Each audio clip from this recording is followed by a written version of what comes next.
10-3-220. Saturday afternoon. Thought I'd maybe do a kind of a tough troll show for you guys.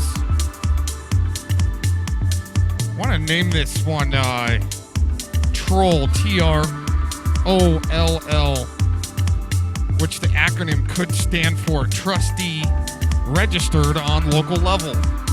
That's right, I said it. That's where I think some of our downfall of our society, the responsibility comes from that, in a sense. Not even kidding. And it's kind of part of our enslavement. Just the way people are being tried, used for probably lesser infractions, lesser of important infractions to then become a snitch. And like I said, it's part of the downfall of our society, I believe. And seeing a police reform happening, they're lucky they're not getting defunded and everything goes back to the constitutional sheriff, which that's just kind of my belief, all right? But anyways, thanks for joining in. I got a long playlist set up for us of informants that have been arrested or something happened, and it should show an argument for both ways. Kind of 2 and 4, some gnarly stuff. Even a couple of celebrities we're going to mix in, and probably not rappers. And there's no rappers. These are other celebrities you might not have known about, but that have, let's say, turned to the dark side to do the work for the man. And I was actually talking earlier about Bob Ross, how I did a music stream a while back about Bob Ross, and then all of a sudden he kind of pissed me off. I got blocked for just a Bob Ross scene that I put some music over, and they blocked my whole music stream over that. So I was kind of pissed off about it. I thought, man, Bob Ross would be pissed off about this even, you know? So anyway, did a video. I should have found it and added it into this playlist, but did a video. I went through the Wikipedia of Bob Ross, showing that he was a staff sergeant, I believe, in the military, in the Army, I think, or the Air Force. I think it was the Air Force. And then all of a sudden he was a staff sergeant, and then all of a sudden he goes dark for some reason. All of a sudden he pops up painting pretty little trees and clouds. Yeah, I had to break the news to somebody on today about, Bob Ross maybe psyoping us when we were kids. Cox just every day shatters another paradigm. False reality. It's unfortunate, but that's why I'm here. You guys can all take out your frustrations on the Cox. It's okay. Just try not to get me kicked off the internet like a communist. But anyways.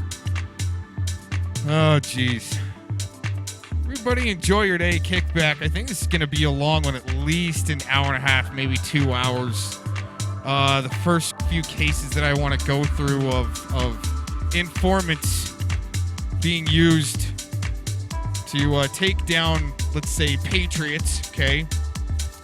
We're going to go through Schaefer Cox. I haven't done much on Schaefer Cox on this channel.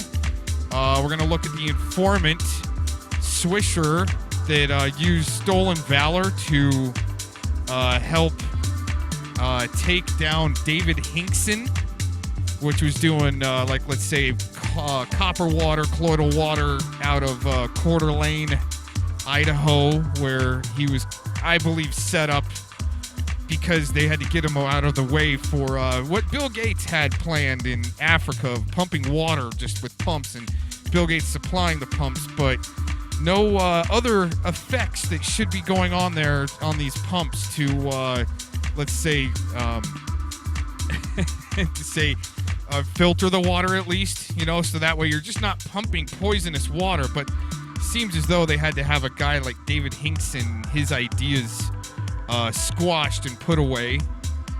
Very, very incredible story of I think, and others think, is the top political prisoner in the United States that no one knows about. David Hinkson, Schaefer Cox.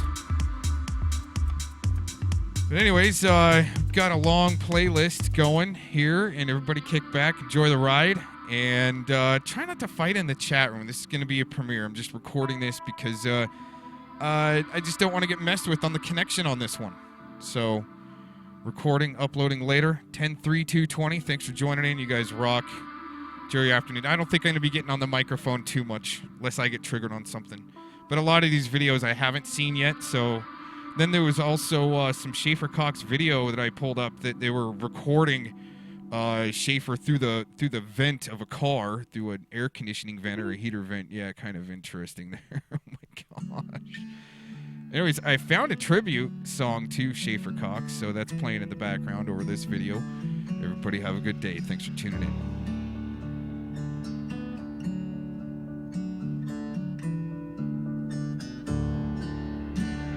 So,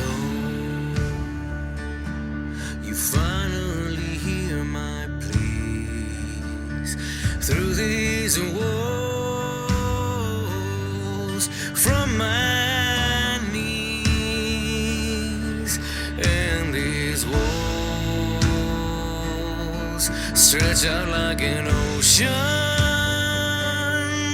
like a dream.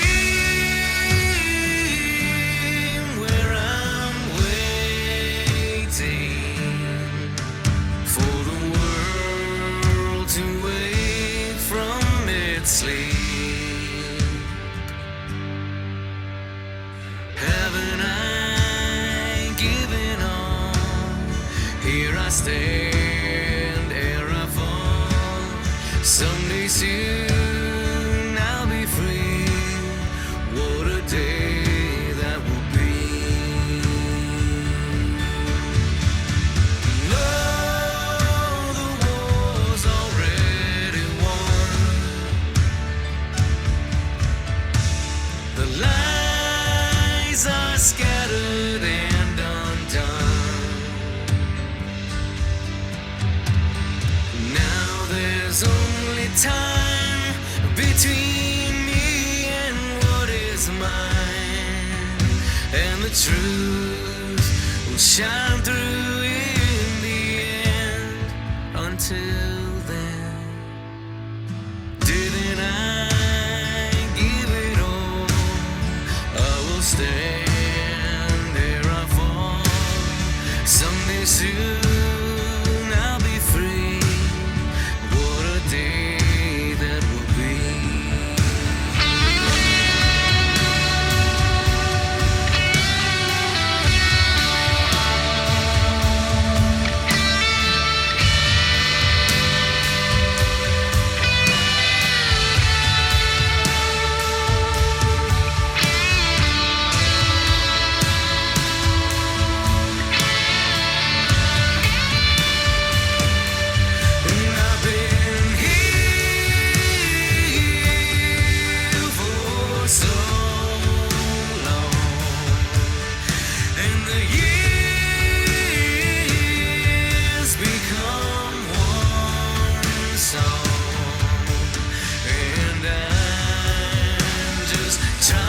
Change my fate, dear God, I'm not too late.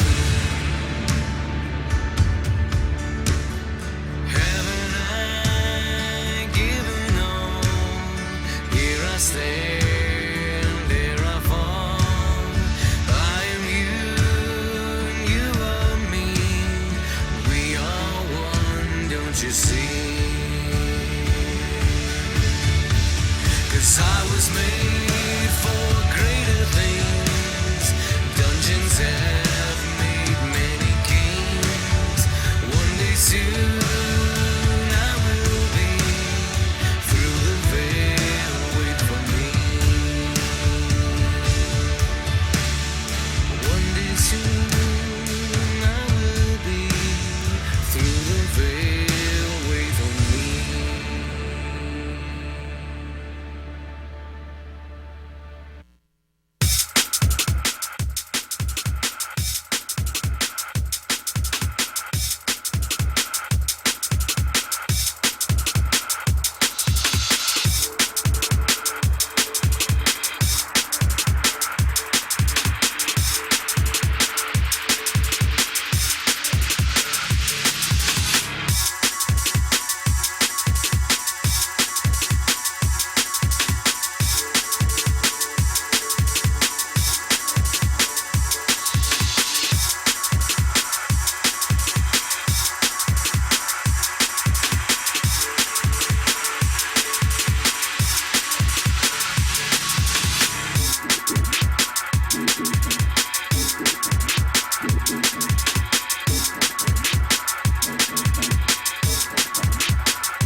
are kind of reading there, I just want to kind of go over real quick. Also, we got the Gregor Burleson case in queue here. Another informant gets 68 years for his participation in the Bungie Ranch standoff, which I'd go over quite a bit and analyze through and through because of some of the players. Now, I don't want people to be confused when we're talking about snitches and informants with whistleblowers. Those people need protection because what they're finding is misuse and egregious use of funds and our tax-paying dollars for their bonuses and shit like that. So, anyways. No, I had something else I wanted to add in. I'll figure it out later. Just wanted to get that by you real quick.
Oh, man, that song kicked in too quick. I wanted to play something else here while we were kind of waiting for the end of this video here. First case that we're going to get into here is the Schaefer Cox. After this video ends here in a second.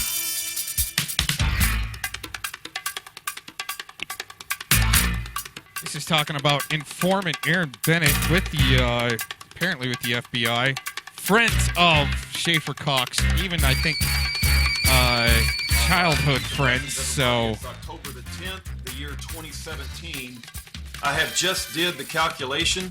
Schaefer Cox was arrested on March the 10th, 2011.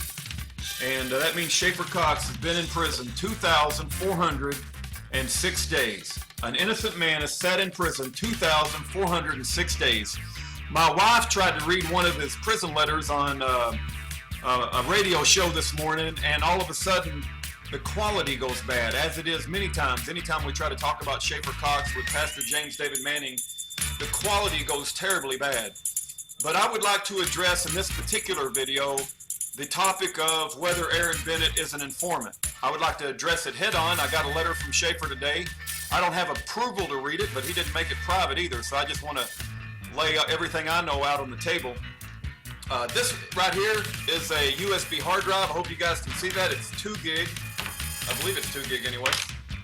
There are several of them that I have made copies, and they are with multiple people in multiple places.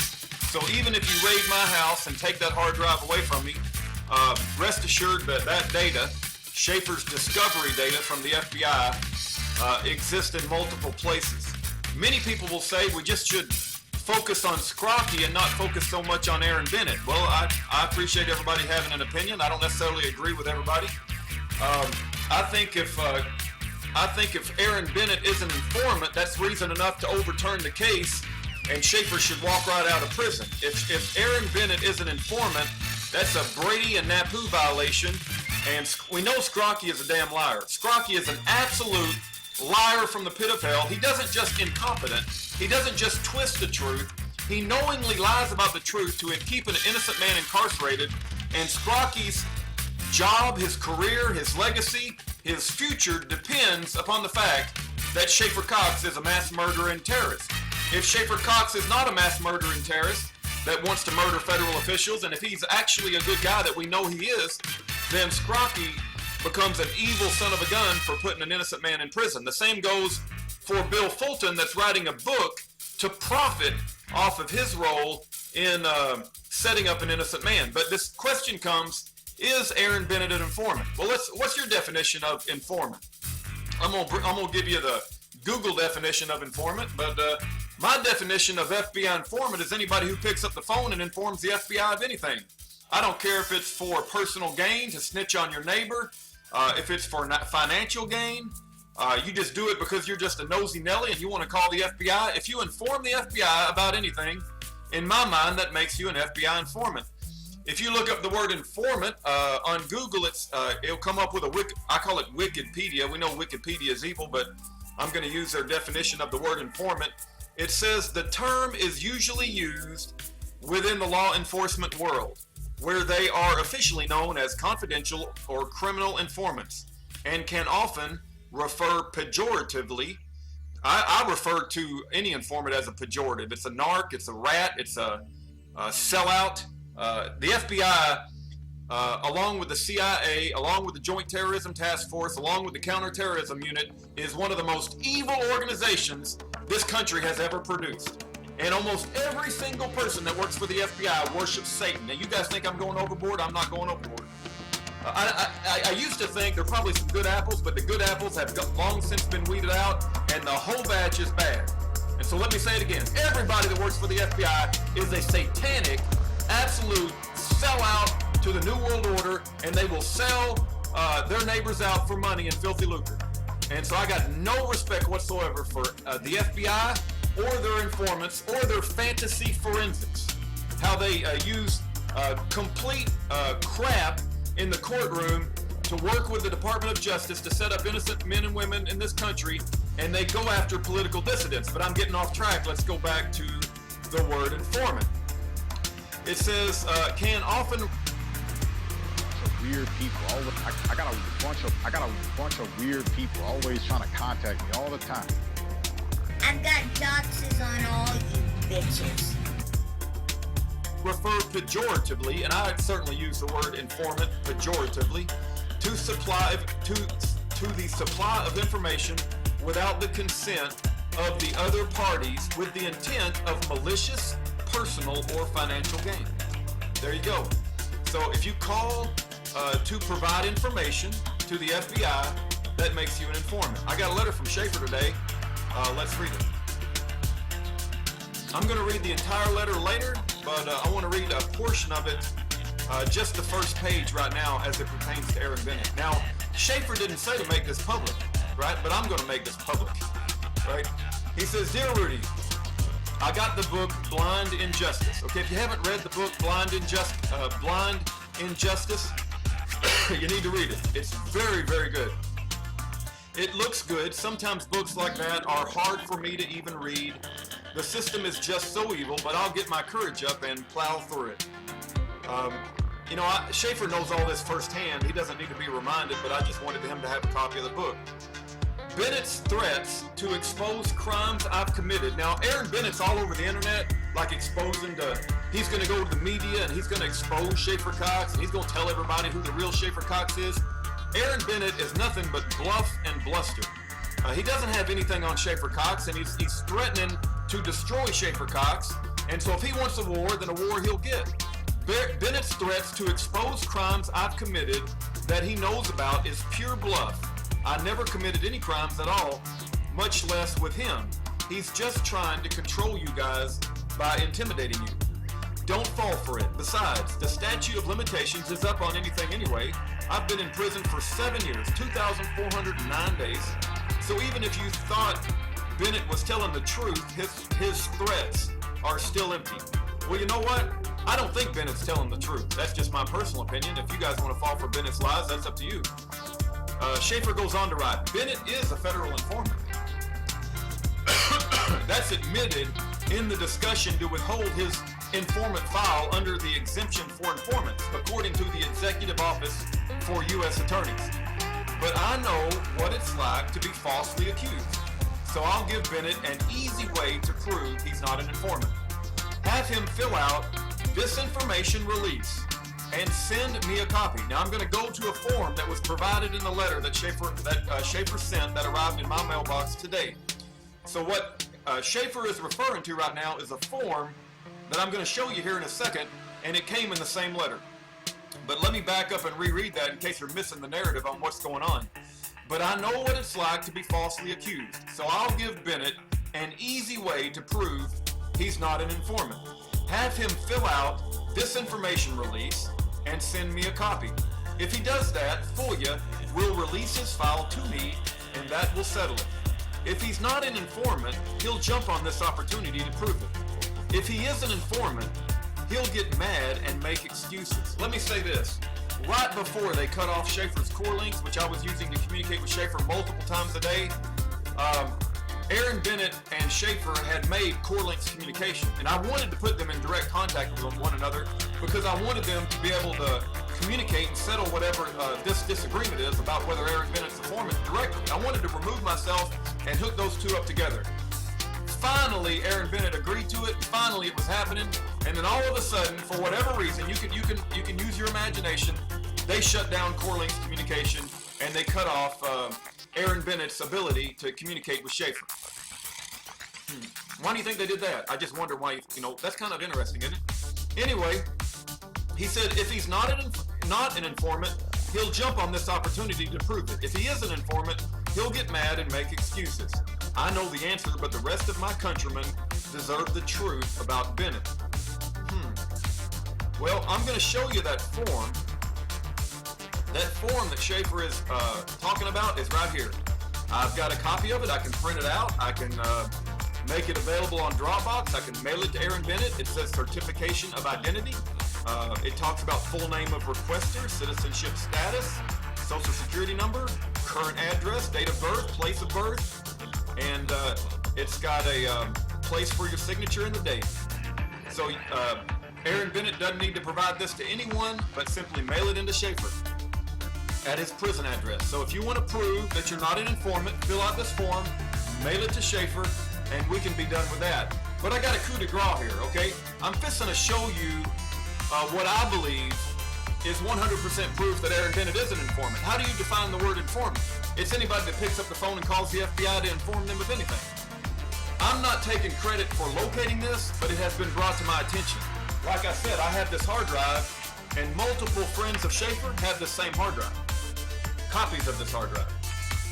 There are literally hundreds of thousands of files, big files, on this discovery, and I have spent a great deal of my life going through the data on this hard drive. And even if they raid my house and come take it away from me, I got friends that's got the same copy that I got. And so they'll never be able to destroy the data that's on these hard drives. And the data that's on that hard drive proves that Schaefer Cox is innocent. It proves that Scrocky lied. It proves that Karen Loeffler lied. It proves that Yvonne Lamore is in on it. And Bill Fulton is an absolute gay turd. That's what it proves. But so everything that you've seen so far in this video is a letter from Schaefer, a form, and now I'm going to show you the coup de grace. Let me show you something that was brought to my attention that's on that Discovery hard drive. Can I zoom in on this just a bit more? There you go right there. This is a letter from FBI Special Agent. When I use the word special, I mean there's a special place in hell for FBI Special Agent Richard Sutherland because of the absolute evil bastard he is for putting an innocent man in prison and ramrodding this whole thing in the FBI.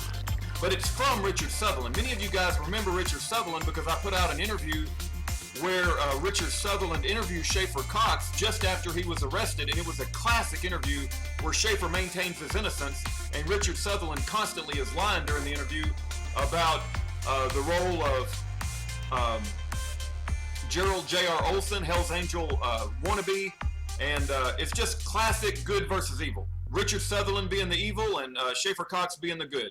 It's sent to Lisa Locasio, Sandra Klein, who is Bill Fulton's handler, and Bill Moore, William Moore, ATF, Alcohol, Tobacco, and Firearms. It was the subject. Look at the subject. The subject is Aaron Bennett. It's not just any Bennett. We're not talking about just any Bennett. You know, Joe Bennett, Bob Bennett, Bill Bennett, you know, Robert Bennett. No, we're talking about Aaron Bennett. Okay? It was sent on Friday, March the 11th, 2011. This is after Schaefer, the day after Schaefer was arrested. Listen to what Richard Sutherland sends an email. It's in the Discovery hard drive. We got multiple copies with Schaefer supporters all throughout this country. It says Bennett called to report some of Cox's followers came to his shop this morning trying to get gear. Bennett wants contact. Why would Bennett call the FBI if he's not an informant, or he wants to inform the FBI of something? It says Sandy Klein, who is Bill Fulton's handler, would like Derek Espeland, who's also, I believe, a character in Bill Fulton's book, to interview Bennett with ATF Bill Moore, Rick, in other words, Rick Sutherland. Now, that's it right there. Okay, you got an FBI internal internal memo from FBI satanic FBI agent Richard Sutherland, who's a devil from the loins of hell, son of Belial, on a fast train to hell. I can't talk about how wicked Richard Sutherland is. FBI Special Agent Richard Sutherland. And he's got in a memo, hey, Aaron Bennett called us, wants to talk. I hope Bill Moore interviews him. Oh, I think Bill Moore should interview him. Oh, not only Bill Moore, but Derek Espeland. There you go. What else do you need? Schaefer Cox says he's an informant. That's all you need to know right there. For you guys who don't think Aaron Bennett is an informant, well, you're right. You can have your own opinion. But let me ask you this. If Aaron Bennett is not an FBI informant, then how come he won't sign this? Hey, Aaron Bennett, if you watch this video, are you going to sign this and mail it to Schaefer? Why don't you just sign it, mail it to Schaefer, and put an end to the whole thing? The last line of peaceful defense between a tyrannical government and the defendant is jury nullification. Educate yourself about jury nullification at fija.org. And for any of you guys that have good things to say about Bill Fulton's book, there's something terribly, terribly wrong with your perspective.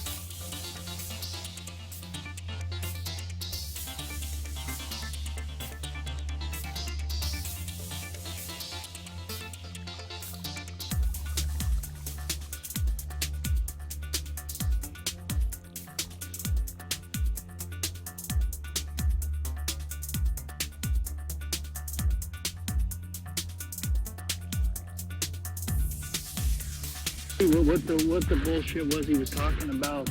He had him, you know. He kept telling me he had him, but he claims now that, well, this is what I was talking about. Well, it's these are pretty cool though. I mean, they're pretty sexy. Wait till you see this. But if he doesn't, if we don't like him, you know, I told him, I said, well, I'll take him. I said, I don't know if they're going to go over. He says to make, you know, what basically he doesn't want to go back to Anchorage with them, so he'll kind of take whatever we give him.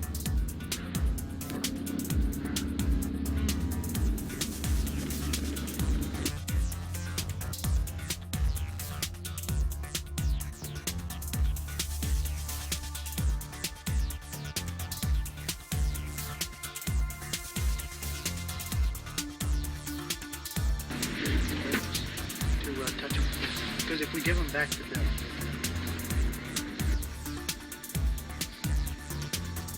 yeah, the worst ditch this one.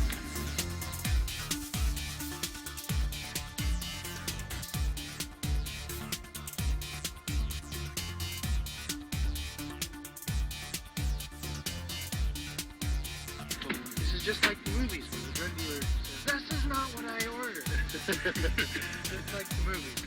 There's one. That's them. I mean, check those sexy things They are. They are sweet. You know these are $300 boxes. Cases, are they? Those come with them.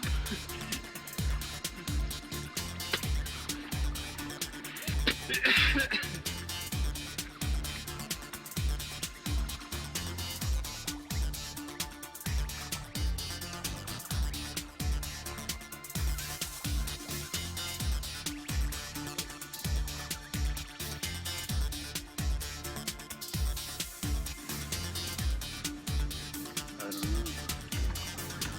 Do you?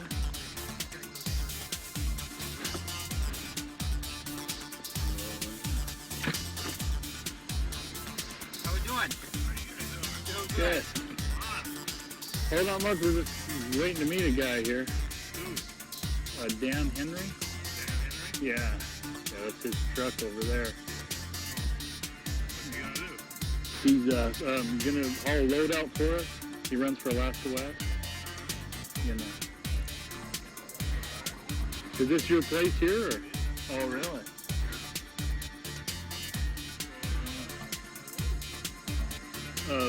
Just a flatbed or a step deck. What's that? We're not with any company ourselves. So this is where he told us he had me meet him. I assumed he knew the owner or something.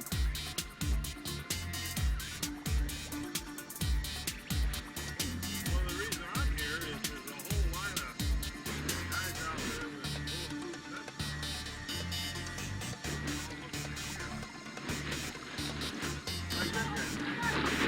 Holy shit!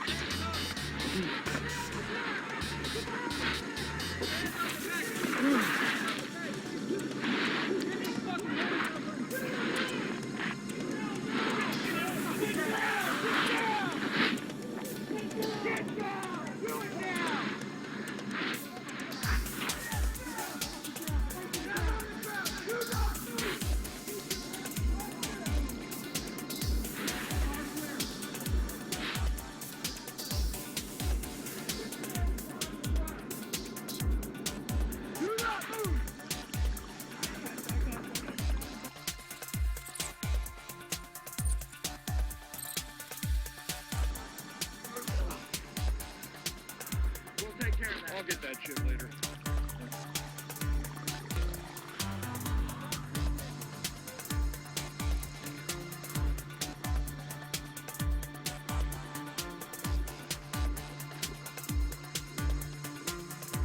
Property owner fucked it up. Why'd you pull up in front of me? I missed the turn. I was freaking talking. Missed the damn turn.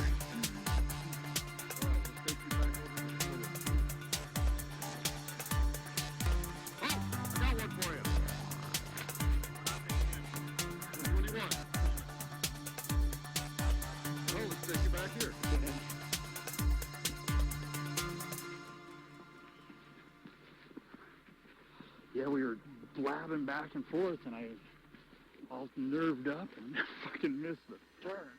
But they didn't see nothing. They didn't suspect nothing.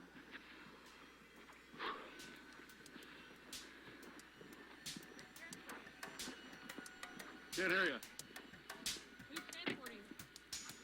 He's sitting in here for a little bit.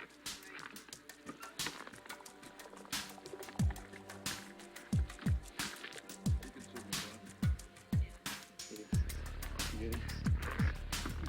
Sit in there. Already? Be warm? Okay. Look mad?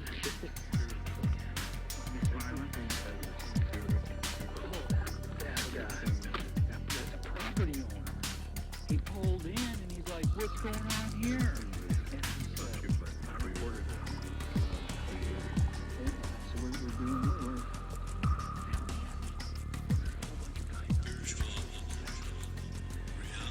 yeah, it was like a tense moment there. Like,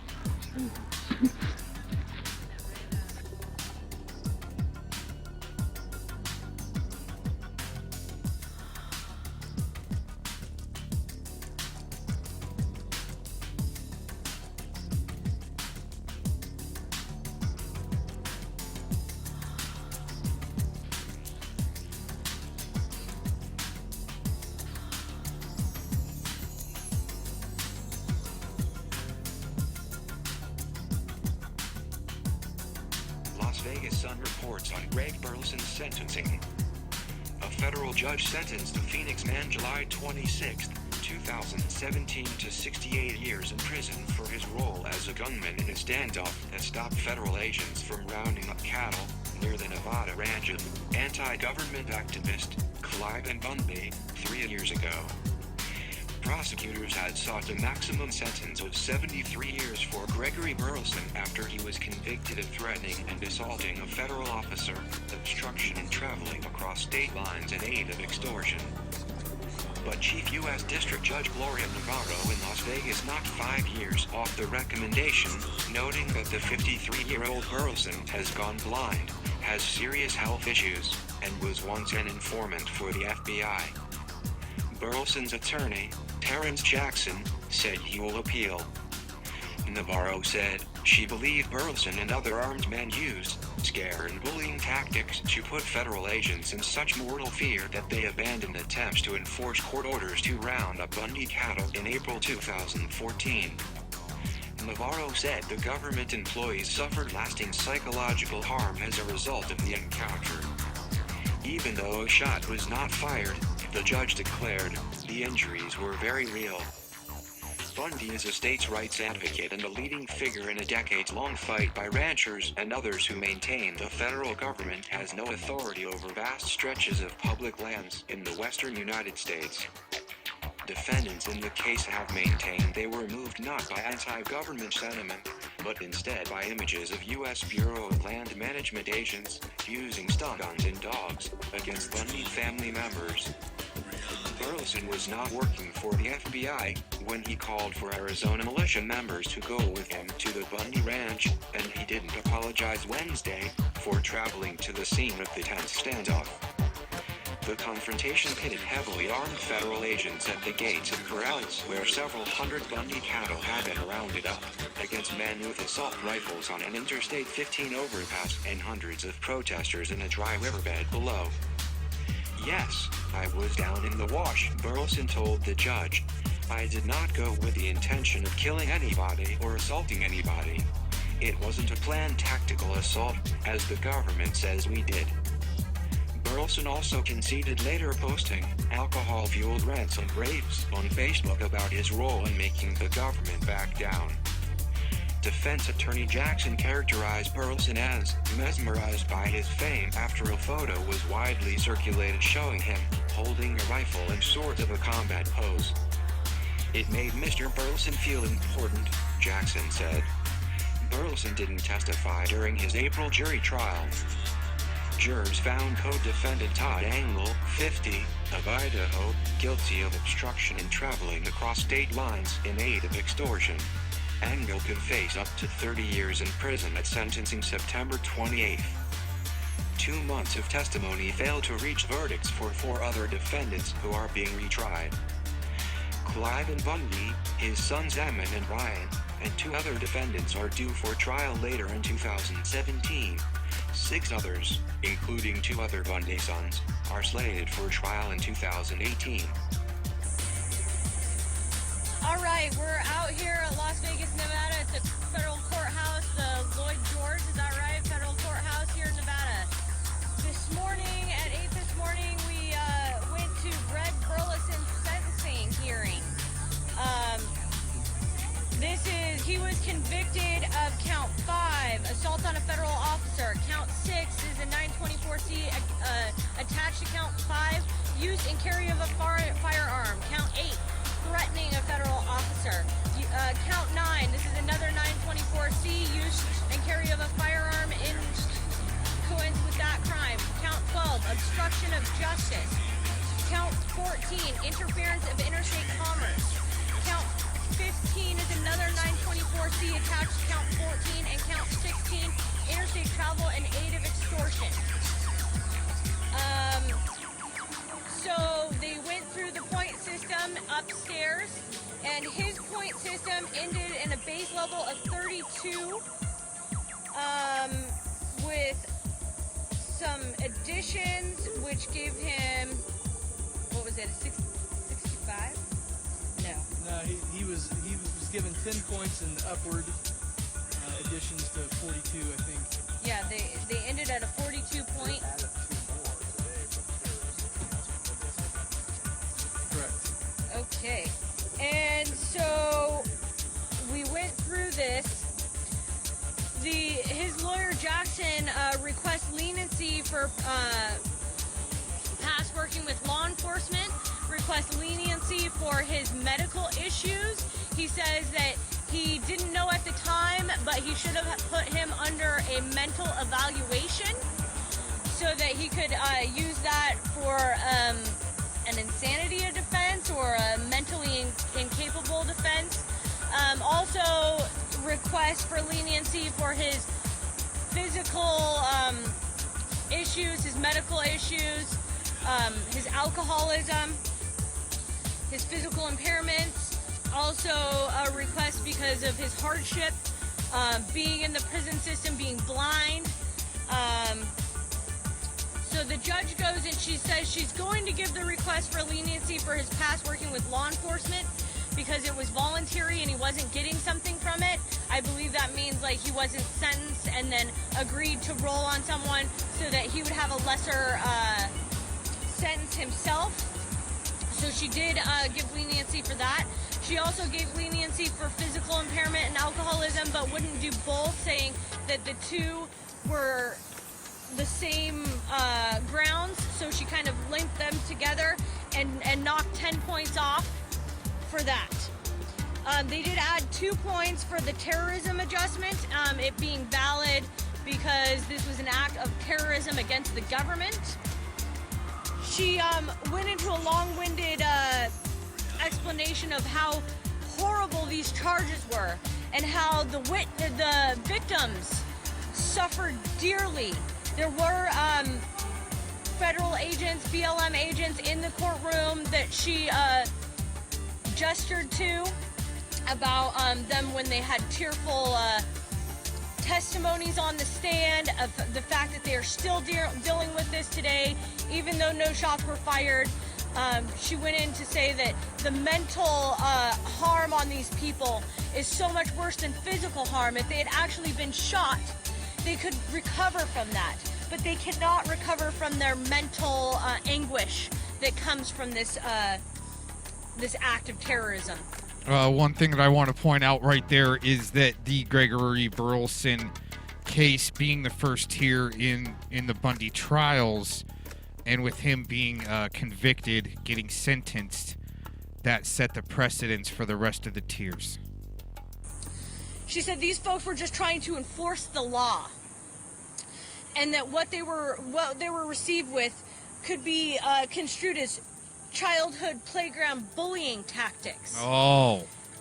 To me, sitting in the courtroom, I believe the childhood playground bullying tactics actually came from the BLM and were the reason that a lot of American citizens went to the aid of the Bunkerville standoff and the Bundy family for the childhood playground bullying tactics of one gentleman who stopped on the side of the road to take pictures and was arrested by a gang-like group of BLM agents who beat him to the ground, arrested him, took his property, and held him overnight without charging him. Also, the other childhood playground bullying tactics could be when protesters were standing on the side of the road and were met with, once again, a gang of BLM agents with attack dogs and tasers as they enacted these things on the protesters, as they took a grandma and lifted her off the ground and body slammed her to the ground. And then she goes to call on law enforcement and they will not respond. Ambulance will not come to her aid. She says it was not appropriate conduct of these American citizens on what they did on April 12th, 2014 in Bunkerville, Nevada. But she wants to refuse to talk about the inappropriate conduct by the BLM, by the federal agents in this case, leading up to what caused the event on April 12th, 2014. She doesn't want to bring any of that in, but she wants to say the American citizens are acting in a childhood playground bullying tactics. They did not take these jobs to be in the sights of fellow American citizens. To me, they took these jobs to harass and show their superiority over the American citizens, to become in a level of power so that they could go around and reenact their childhood playground bullying tactics upon American citizens. At the end of Greg Burleson's sentencing, they also brought up the fact that there's a restitution of $1.5 million that is supposed to be split between all the convicted men. This was a rounded down number. They rounded it down to $1.5 million. She said that this is the restitution for the contracts they paid to the contract cowboys and all the other contracts that they had to enact this roundup of the cattle, and that the American taxpayers need to be repaid for this injustice. I agree. The American taxpayers do need to be repaid for this injustice. They need to be repaid for the injustice that the federal system upstairs is spending millions of their dollars to hide the truth and to railroad American citizens that stood up for constitutional rights, that stood up for American citizens being bullied by these federal agencies. At the end, Greg Burleson was charged with, it looks like 70 years and 3 months, 135 months minimum that she went with, and then the 57.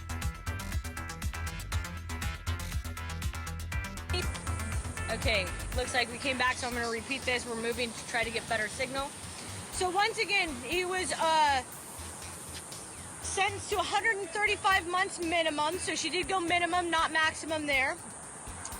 And then plus the 57 years mandatory minimum, and this is just on the 924C charges. These is the charges, the enhancements for using a firearm in an act of violence.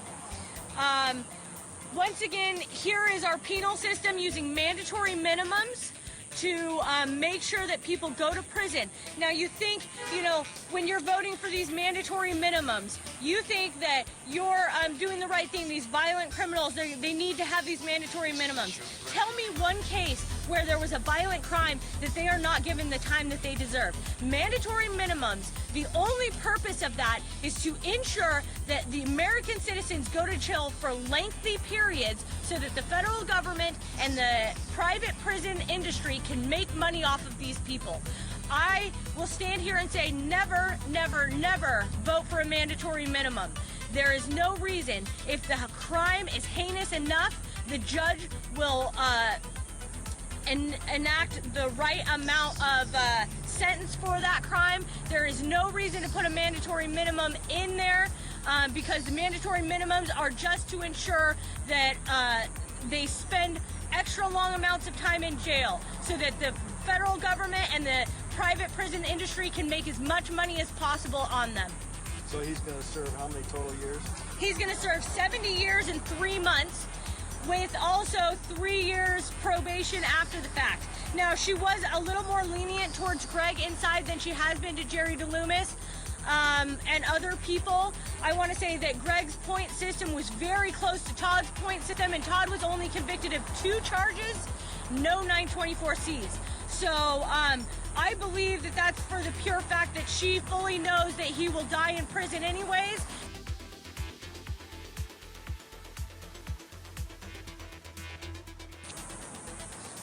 Channel 8 News stood outside the courtroom. Of course, they were inside the courtroom for Greg Burleson's sentencing. They only showed up maybe twice the whole last trial, and one of those times was just to get the information on Greg Burleson being a previous FBI informant.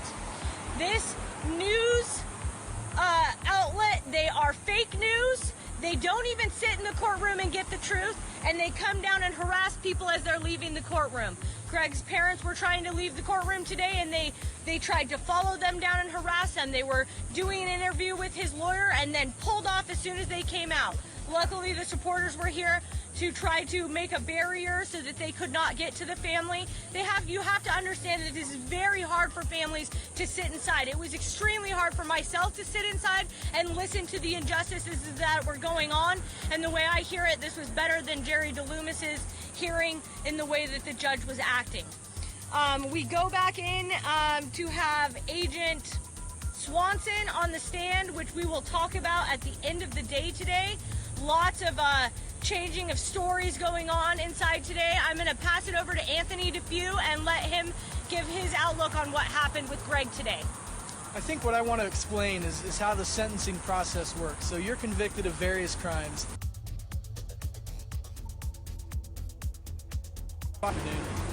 Showing the feed was cut. So I think what we're going to do is, because we're having a little bit of reception trouble right out here by the road and we don't have a lapel mic, we'll talk about the sentencing process for Greg Burleson, why 57 years was absolutely mandatory minimum, how that got stacked upon him, and then her departure to get him down to 135 months consecutive to the 57 years, which gave him 70 years and a few months. Because we're having reception issues, we'll discuss that in the afternoon.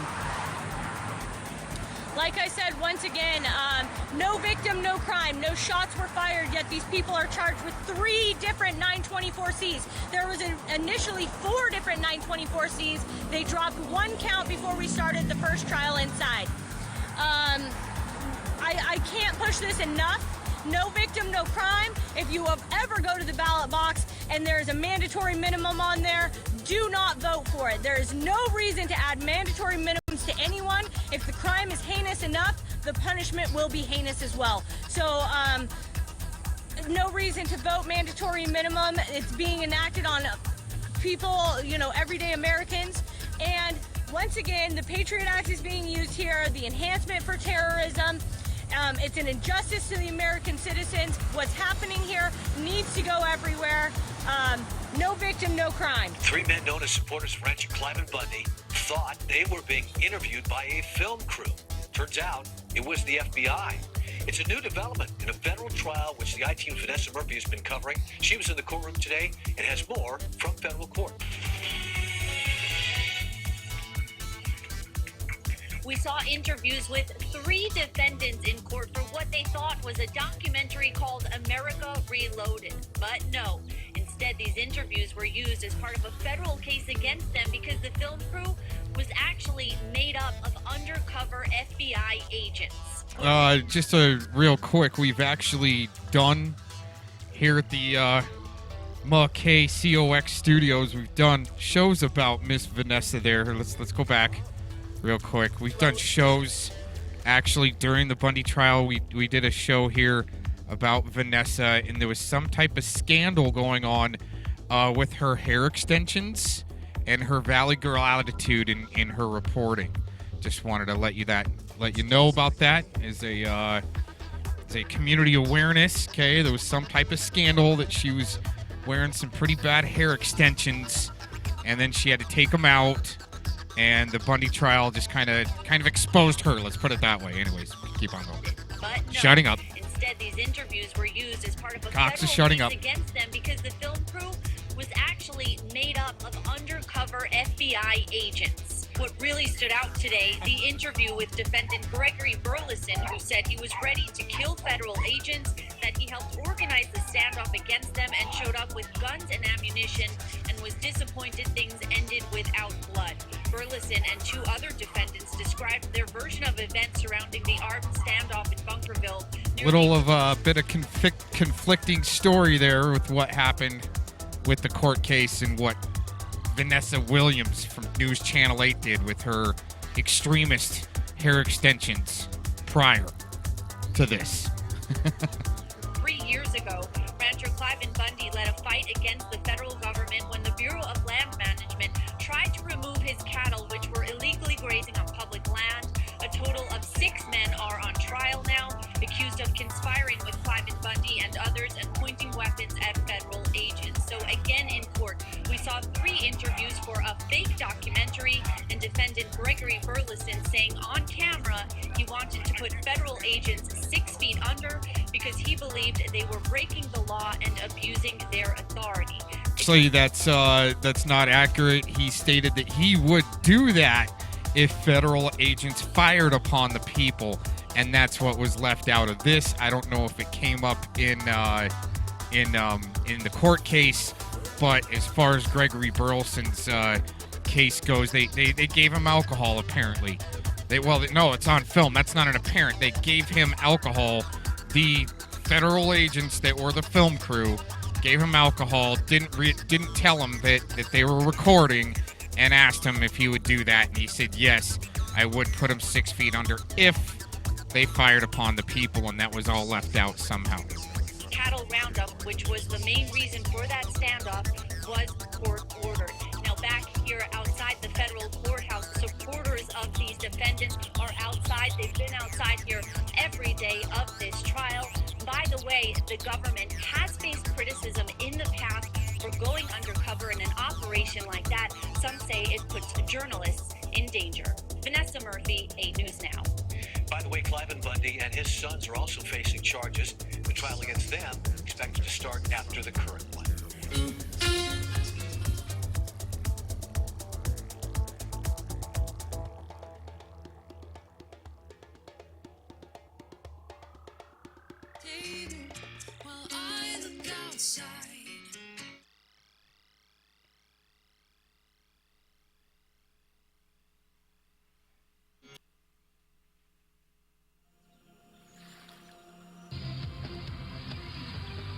New outrage after a federal court says it's no crime for Americans to wear an honorary war medal, even if they didn't earn it, and even if they use it for money. That's good news for Elvin Swisher, who wore Before we continue on with this one, I just wanted to point out that we here in this playlist later on, we'll be going over some stolen valor cases, and I think it's important to know how to spot informants, stolen valor, because this is the case of stolen valor mixed with informant. So being able to spot the stolen valor or someone in like a grocery store using stolen valor, spotting that is one thing, Kate, but maybe realizing that opposing forces from outside of this country might be using our uniform to try to mix in. So spotting that it goes just deeper than this guy using stolen valor as an informant on the stand. We're talking about street type, coincidences where you're out in public, somebody comes up to you wearing a military uniform, and you never know if that could be an opposing force unless you know how to spot the indicators, and we'll be going over that later on. Purple Heart, among other medals, and was originally convicted under the law that has just...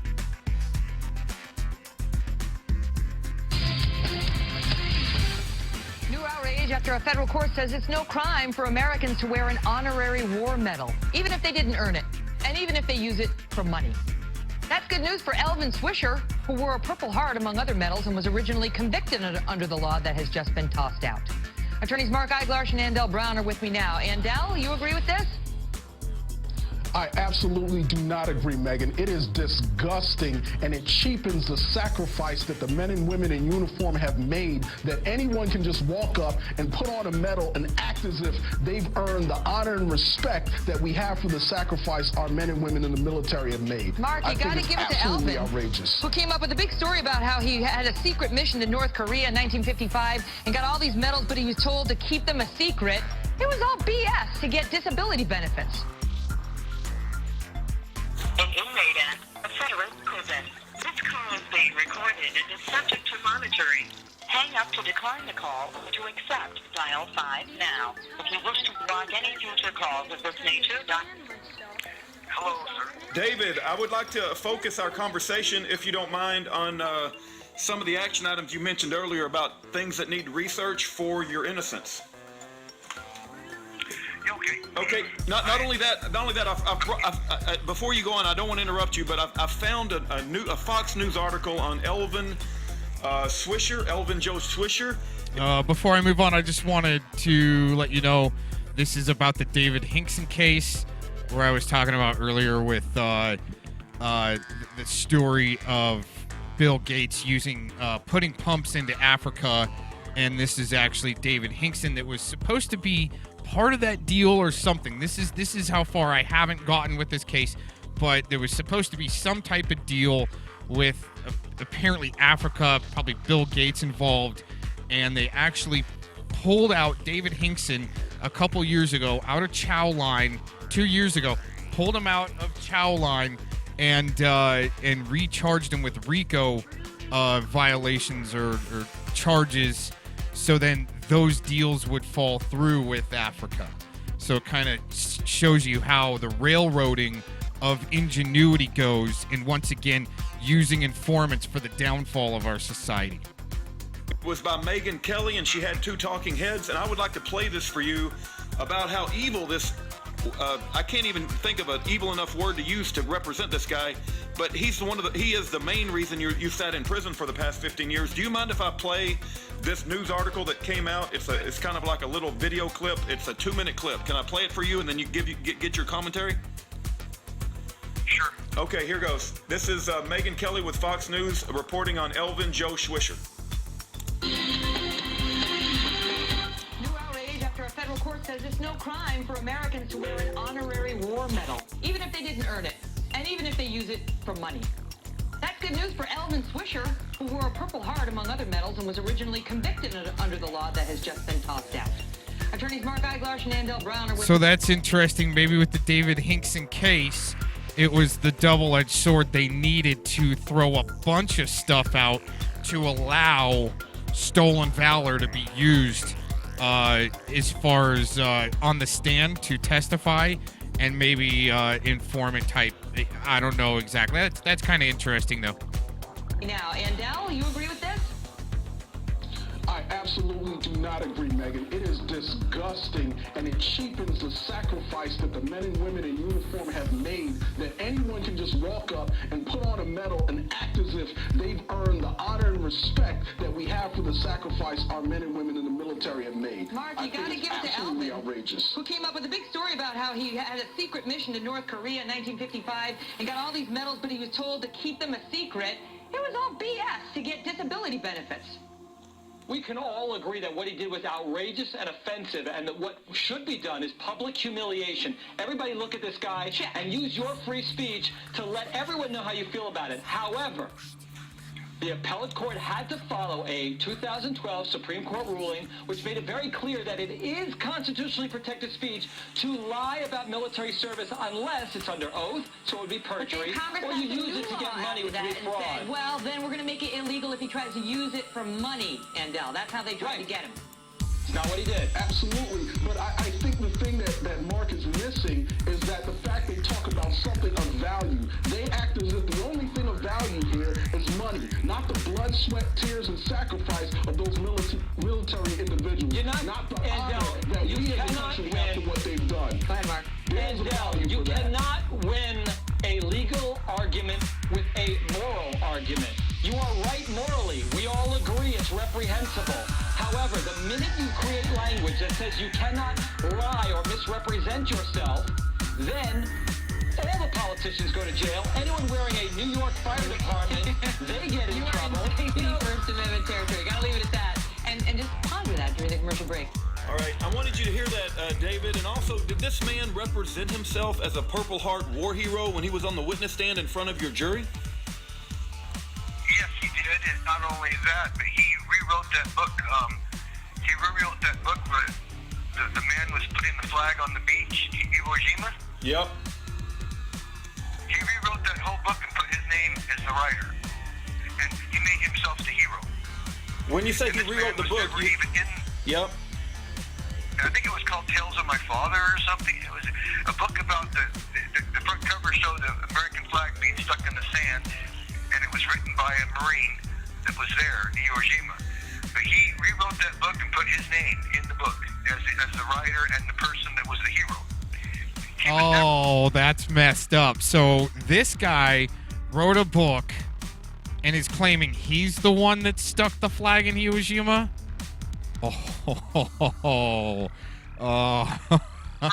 Shutting up. He lied about it, and on the witness stand, they found out that his birthday, he was only 14 years old during the Korean War.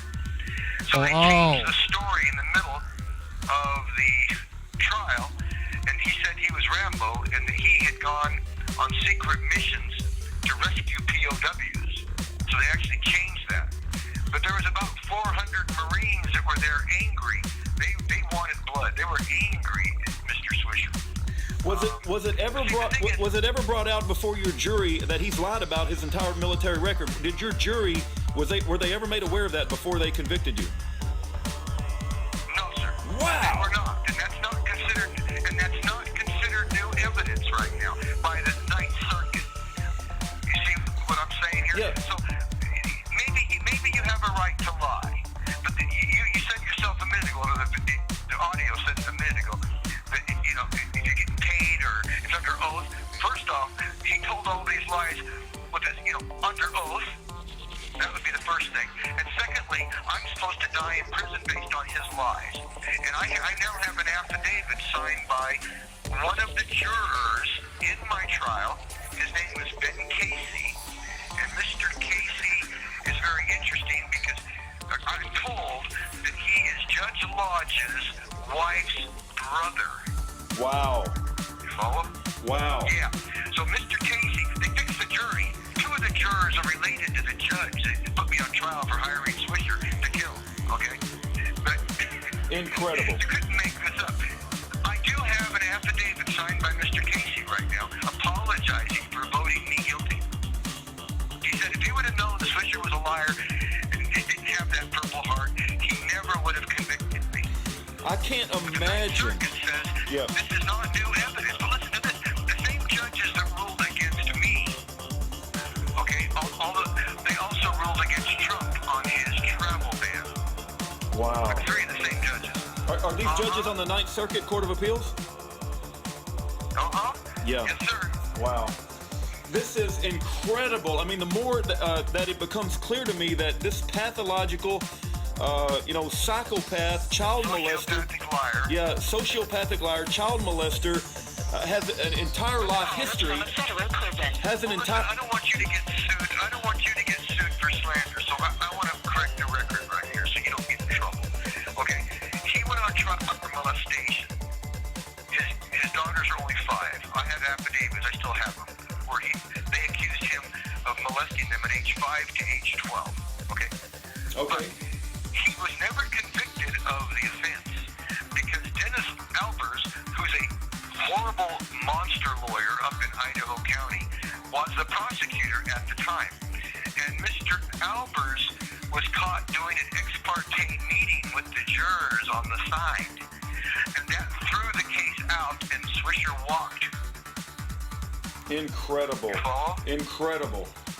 It's shocking that you spent 15 years in prison on the testimony of this known liar, and yet a court will not rehear your case because they don't consider it new evidence that this guy represented himself as a Purple Heart war hero when it was obviously a big fraud, and it's been proven that it's a fraud. Well, see, they have these rules, and it's called being procedurally barred. And the minute you make a frivolous argument, then you're procedurally barred. So this lawyer, Hoyt, what he did was he had me sign blank pages because I was in ADX, and he said, we have no way to reach you, and it's hard to get your signature on these.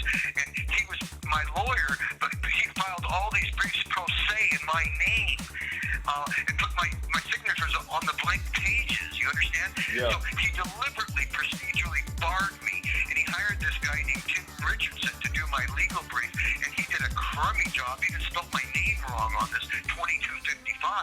But you have to remember, I won my direct appeal. They created a whole new standard just for me. It's called the Hinkson standard. And what it says is, we know he lied, we're sorry he lied and all that, but you got to stay in prison. It's just, you can look it up. It's called the Hinkson standard, like the Brady standard. Yeah, I'll look it up. Here's the point. Yep. If you want to get technical, here's a point that nobody argued, including my appellate attorney. You can't change the standard in the middle of a trial. You can't jump up and take the law and redo the Supreme Court standard and come up with a new standard. That violates ex post facto. Think about that a second. That violates ex post facto. I have an ex post facto violation of the Constitution right now. My case is really horrible, and it's like the poster child case that could be used by all the prisoners to show just how scum-sucking and rotten these people really are. Yeah, I'm a very simple man, David. I change my own flat tires. I put on my own brake shoes. I mean, it's just atrocious to me that this is so obvious that there's a huge miscarriage of justice and somebody somewhere can't simply do the right thing and let you out of that hellhole. Let me ask you some more things while I got you on the phone, because I know our time together is precious.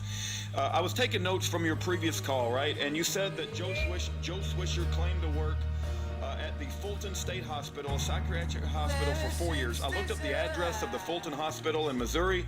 I've got the phone number. How would I even go about as just a regular Joe Blow on the street, which I am? I'm a very simple man. Let's say I call the hospital at Fulton, Missouri, the psychiatric hospital. I give them Elvin Joe Swisher's name. I mean, are they going to tell me whether he worked there for 4 years like he claimed to? And would that do you any good if they did talk to me? Any employer, when you check on a resume, when you're hiring somebody, they call your old boss and they say, hey, did so-and-so work there? He recommended, he mentioned you. He said you'd give a good referral, I mean, he got up on the witness stand and he said, I worked at the Fulton Mental Hospital. Well, okay. Surely, Okay, so my question is, you're probably familiar with state recording laws. Some states are one consent party states. Some states are two consent party states. Let's say that I call from Texas and I call the Fulton State Psychiatric Hospital and I say I have a report that Elvin Joe Swisher said he worked there for 4 years. Can you confirm that? And they come back to the phone and they say we have no confirmation of that, and I get it recorded, right? And I get it recorded that this state hospital says that he never worked there. Does that help you out in any way? Is it worth my time to go try to do? That would be the new evidence that gets me back into court. Okay, I'll try to make a phone call. That gets past the procedural bar. Okay, all right. But again, he also said he left there and went to California and worked for the mental hospitals in California, which is interesting because he said that Fulton gave him high referrals, that they praised him. He had a letter of accommodation, Yeah. In other words, he did such a good job there. I wonder how many children were safe if this man was in charge of children in California. No, I understand. Oh, my goodness, Yeah, I understand. I took some more notes, David. You said he had a master's degree. He was one dissertation short of a doctorate degree. You gave 3 hospitals. He also said he was employed by the Bureau of Protective Services in California for 20 years. I looked up that phrase, Bureau of Protective Services. I can't find any I find Children's Protective Services, but I never found anything that says California Bureau of Protective Services, so I'm very suspicious of that name. Also, you mentioned Mendocino, Sonoma, and Napa. I've got all their addresses and phone numbers. He said he helped them, but I don't know that he would be employed for them, so I don't know if it would do me any good to call them and ask if he was ever employed there. If they never even heard of him, that would be a major thing. Well, but it's 15 years ago, right? We're talking. He's in Idaho. He claims he has degrees from the University of Idaho, the 2 I mentioned. I don't know. Maybe I didn't mention those. Oh, yeah, I don't remember mentioning. But okay, but we're talking about 15 years ago. I mean, if I call this hospital up and say, do you remember a guy named Elvin Joe Swisher? I mean, what's the likelihood that I'm going to get somebody in 2018 that remembers what's going on 15 years ago? I mean... Well, you could ask them, you could tell them that A, it's important information, and B, you could say, it's important because he lied and he said all these things that were a provable lie, but we need it for new evidence. And tell the truth, in other words. Yeah, I understand. Okay. Ask them, can you please check your records, because if he's never worked there and you've never heard of him, and maybe he did work there, maybe he was a mental patient there. We just need to know, did he work there? Did he have a high recommendation? Or was he just a mental patient? Yeah. Because really, people don't change their stripes. If he was a sociopathic liar now, don't you think he was no good back then? Yeah, no, I agree, David. Let's move on to you mentioned he said he was certified as a political social worker. I did look up and found some websites. People that are listening to this need to go look up this thing, politicalsocialworker.org, and there's also a socialworkhelper.com. It reminds me of the community activist where Barack Obama said he came from. I tried to find something about the Academy of Certified Social Workers. This whole thing looks like some sham of social justice, people that can't find a real job sort of thing. I really haven't put my mind around. From a federal prison. Did you know that the Marine Corps made Swisher the commandant of the Marine Corps League for the veterans of foreign war for the whole state of Idaho? Wow. Why would they do that? Before they found out he was a fraud. Oh, I see. Okay. They were really angry. I had the Marines really angry. Yeah. They even did an amicus curiae brief for me. The Marines did. Yeah. Well, somebody in the Marines needs to. You're a veteran too, right? I mean, you actually were in the military. Yes. Why? Where is your military? I'm a Vietnam veteran. Oh my gosh, this is. No, I'm actually a Vietnam veteran. My goodness. But they were angrier at him than they were happy with me. They just wanted to get him. They wanted revenge on him. They wanted him. I'm just shocked, shell shocked that you're still in prison, and it's so obvious that this guy's a pathological liar, and you shouldn't be there. We'll keep trying, David. I'll call back in a half hour if you want. Yeah, call back in a half hour. I'll call back one more time. Okay, all right, David. Sounds good, brother. Okay. All right, bye-bye. Love you guys. Okay, we love you too, David. Bye-bye.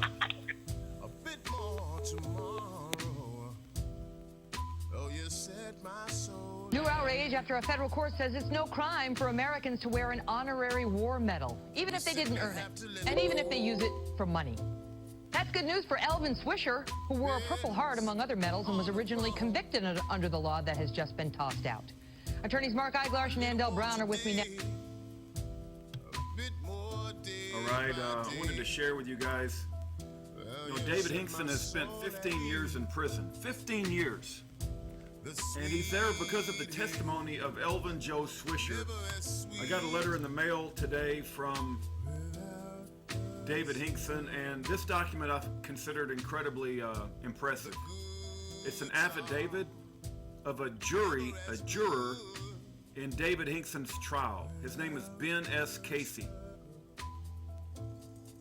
Let's read it together. I, Ben S. Casey of Caldwell, Idaho. Let me zoom in and make sure you guys can see all of this. You guys see this? I, Ben S. Casey of Caldwell, Idaho, a juror in the trial of the above case, which took place on January the 10th through the 27th of 2005, upon oath, depose and state as follows. Number 1.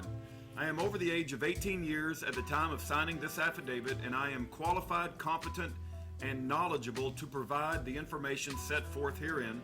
Number 2, I am aware that the headquarters of the U.S. Marine Corps considers the replacement DD-214 military record to be a forgery, which record was produced by prosecution witness Elvin Joe Swisher, which he waived in front of the jury, stating that it was a certified copy.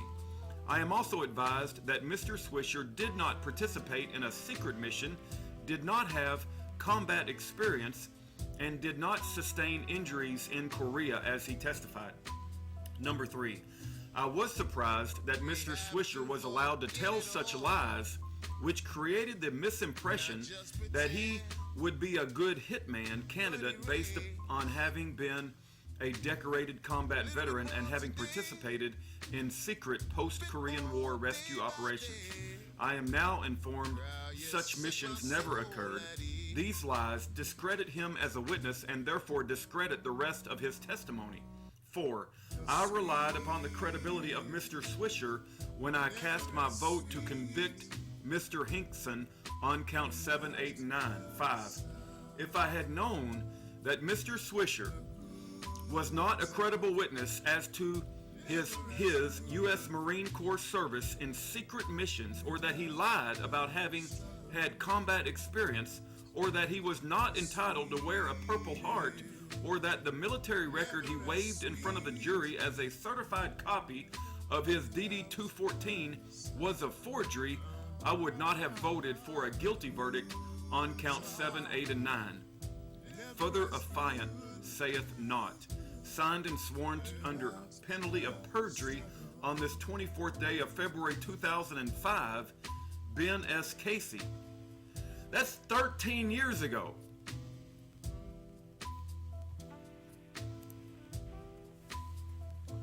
Is there anybody out there? Is there anybody listening? Is there anybody that has any damn sense left in this world? Were you a confidential source of the Elgin Police Department during those dates? Yes.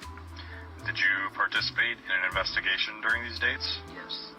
Specifically, a controlled purchase on July 24th, 2017? Yes. No smoking yo down, me pound after pound. My bitch got the silence, she don't make a sound. And I ain't no key, but I'm snatching them crowns. You bust on the rollie, I bust on your bitch. I'm chasing a bag, never loving no bitch. These bitches is eaters, I pass in the game. The bitch wanna fuck cause my Q and lead chain. Free smoke, knock a nigga face tats off. Got the ice up in my teeth like a paw wall. Yeah, a nigga course side pushing on the ball. And the folks gon' slide, only one car. And I'm purging through the night, bitch, I'm trying. Recorded statement taken on today's date of April 20th, 2018. The time is currently 1:51 p.m. Present for this statement is myself, Detective Fennell, Detective Arnold, and confidential source of the Elgin Police Department. The statement is being taken pursuant to Elgin Report Number 2017-52723. Are you currently a confidential source of the Elgin Police Department? Yes. And I'd like to bring your attention to July 20th through July 24th of 2017. Were you a confidential source of the Elgin Police Department during those dates? Yes. Did you participate in an investigation during these dates? Yes. Specifically, a controlled purchase on July 24th, 2017? Yes. And what was that controlled purchase for? 2 firearms. Okay. And who did you purchase those firearms from? Lavelle Franklin. And is that his full name? Yeah. Do you know any nicknames that he has? Bone. Okay. And how long have you known him? Like 10 years. Okay. And does he belong to a street gang? Yes. And which street gang does he belong to? Spanish Gangster Disciples. Okay. And I'm showing you a picture right now. Yep. Do you recognize the person in this photograph? Yes, sir. And who is that? Bone. Okay. And is that person the same person you bought 2 firearms from on July 24th, 2017? Yes. And how did you communicate with Lavelle Franklin, for the purpose of buying these 2 firearms? On Snapchat, then on the phone. Okay. Can you briefly describe where the controlled purchase took place? Like what town did it take place in? I think that's Abbott. Okay. And was it at a house? Was it at It's in the back of an apartment. Okay. And we say in the back of an apartment. Was it inside the apartment or was it outside? In the car. Okay. And so that would be in a parking lot? Yeah. Okay. And can you describe the truck that took place in? Do you remember? Chevy Avalanche. Okay. And do you remember what color it was? No. Okay. So you said it took place in a car. Where was Lavelle Franklin seated inside the car? In the front passengers. Okay. And then when you got in the car, where were you seated? Directly behind him. Okay. Was there anybody else in the car? Yeah. And do you know who that person was? No. Okay. And was it a male or female? It's a male. Okay. And do you know the race he was? It's African American. Okay. So when you were inside the car, did you provide money to Lavelle Franklin in exchange for these 2 firearms? Yes. Okay. And then after the transaction, did you then immediately turn those firearms over to the Elgin Police Department? Yes. Okay. And then also, both before and after the transaction, were you searched by a female detective? Yes. Okay. Detective Arnold, do you have any questions? No. Okay. And this will conclude this recorded statement. The following... Orale. Oh, shit. I was not about to go and do this trip. That was not about to happen. Oh, he don't? Shit, I got this little white bitch driving me around. So I didn't want her to pull up on your car. That's cool. You got a bag, bitch? Well, I need that bag back, though. I'm talking about after a few days, I need it back. Oh, yeah, you can have it back. I just don't want her to see, Look at it. how fat. You don't got no beans for these bitches, busy. Yeah, they both got a few shells in there, and the hollows and the line, but look close. The deuce, I ain't gonna lie, Jay. I'll go give you the clip. You just gotta holler. Oh, they didn't got no clip? No, I only got that one. No, I think we got one though. He on some I bullshit. think we got one mic spit in. This bitch got a full cut. She can buy all that shit. Get all that shit. Yeah. But other than that, folks, gee, to my pride and joy. Fuck me down. No, I'm finna do something with them, G. Don't trip. Good luck. When you gonna come back for the bag? I'll be back for that soon. That's my weed bag. I'm on stop all day. We want salty. They hit me up like, hey, G, you got any phone for me? I'm like, hell no, we got shit. You already know. Alright, G, be smooth. I cut off a lot of people because you came. Well, I need them. Cause, man, G, that shit with Smiley Flow is bogus, G. So, RedCoat gone? Yeah, he about to do a little bit of time, but he good. He's still good. He ain't open his mouth for shit. You know what I'm saying? But hit me up if you grab any more. I got grabbing them. I'm up.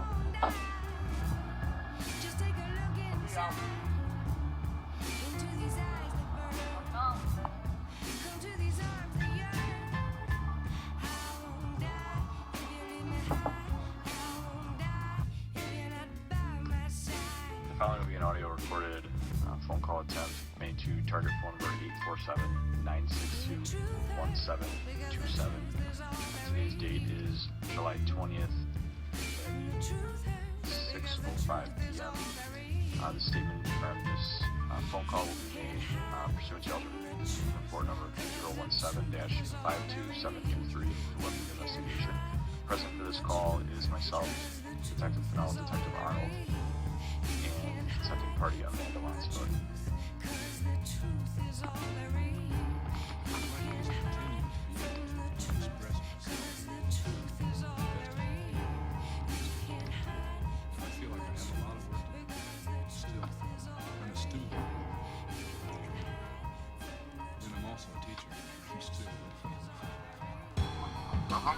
Yo, what's up, G?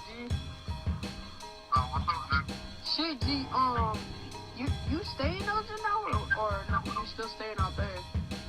No, I'm out here still with it. You know I got my spots out there, though. Oh, okay. Well, what you asking for, what you got? I don't even know what you got. Yeah, I just got a name thing and still do. How much for the Nina? Cause we got a whole box of shells for that bitch already.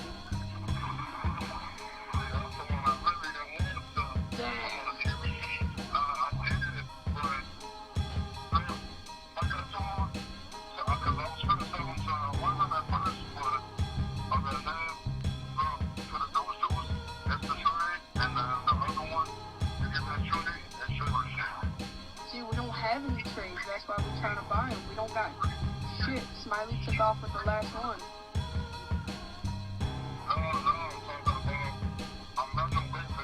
Oh, I thought you said trade. Well, shit. When you tryna slide with it or what? I'll buy it. Huh? So the crown prince is asked to Where you at with assimilating and distributing all he receives slowly until it becomes a part of him.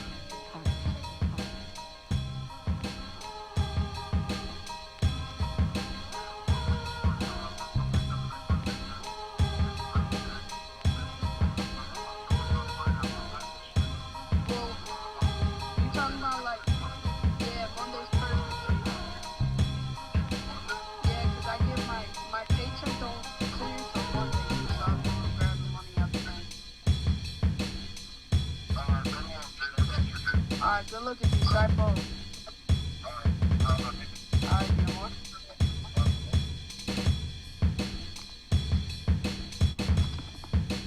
Oh, man, homie, telling yeah, you ready. Oh, man, homie, telling yeah, you ready. Oh, man, homie, telling yeah, you ready. Many speculate Ernest Withers was a paid informant. Not only can informants provide law enforcement with tips, they can provide inside information into an organization's operation and even secure convictions with their testimony. The DEA says it can't effectively enforce the laws without them. There's a saying, snitches wind up in ditches. Well, we found out snitches can get riches.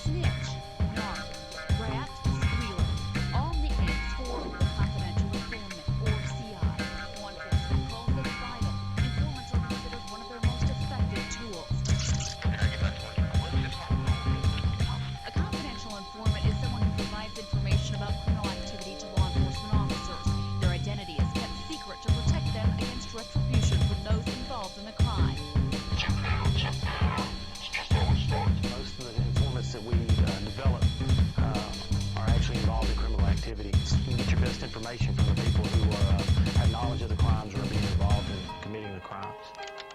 Sergeant Clay Aiken with the Shelby County Sheriff's Office says 80 to 90% of their informants have become informants following an arrest and are looking for leniency on their sentences. But others who don't have a case to work off are paid. Informants come from all walks of life. They can be photographers like Ernest Withers, lawyers, mothers, girlfriends, really anyone. But many times they're crooks. If we don't pay them and we don't get this information, it could involve loss of property or even potentially loss of life. Records on the number of informants and what they're paid is not made public by the Sheriff's Office. Aiken says informants are paid with seized drug money, not taxpayers' dollars. I've seen informants get paid anywhere from $50 to thousands of dollars, but there's no set rate.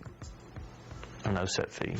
One of my law enforcement sources who works directly with informants says he's seen a Mid-South informant get handed $50,000 cash from one tip that led to a huge drug bust. And he says it's not uncommon for informants to shop their information around, selling it to the highest bidder, because $50,000 is nothing compared to what the feds can offer. According to the 2002 U.S. Attorney General's guidelines regarding the use of confidential informants on a federal level, payments between $2,500 and $25,000 must be signed off by a senior field manager. Payments more than $100,000 in 1 year must get approval from headquarters, as does any payout of more than $200,000 over a lifetime. An informant's pay depends on the level of the targeted individual or organization, the amount of the seizure, and significance of their contribution. And while agents are required to inform the CI that it is taxable income that must be reported, some doubt that it is. My experience with informants who want to make a living at it is that they can make a pretty damn good living. Defense attorney Leslie Ballin has seen both sides of informants. He's represented those who decide to become confidential informants and has worked against informants testifying against his clients. Once you draw that line and become an informant, then you're supposed to live a law-abiding life. The truth of the matter is that that really isn't the case, and I believe that law enforcement at times turns a blind eye to what their informants are doing in the street.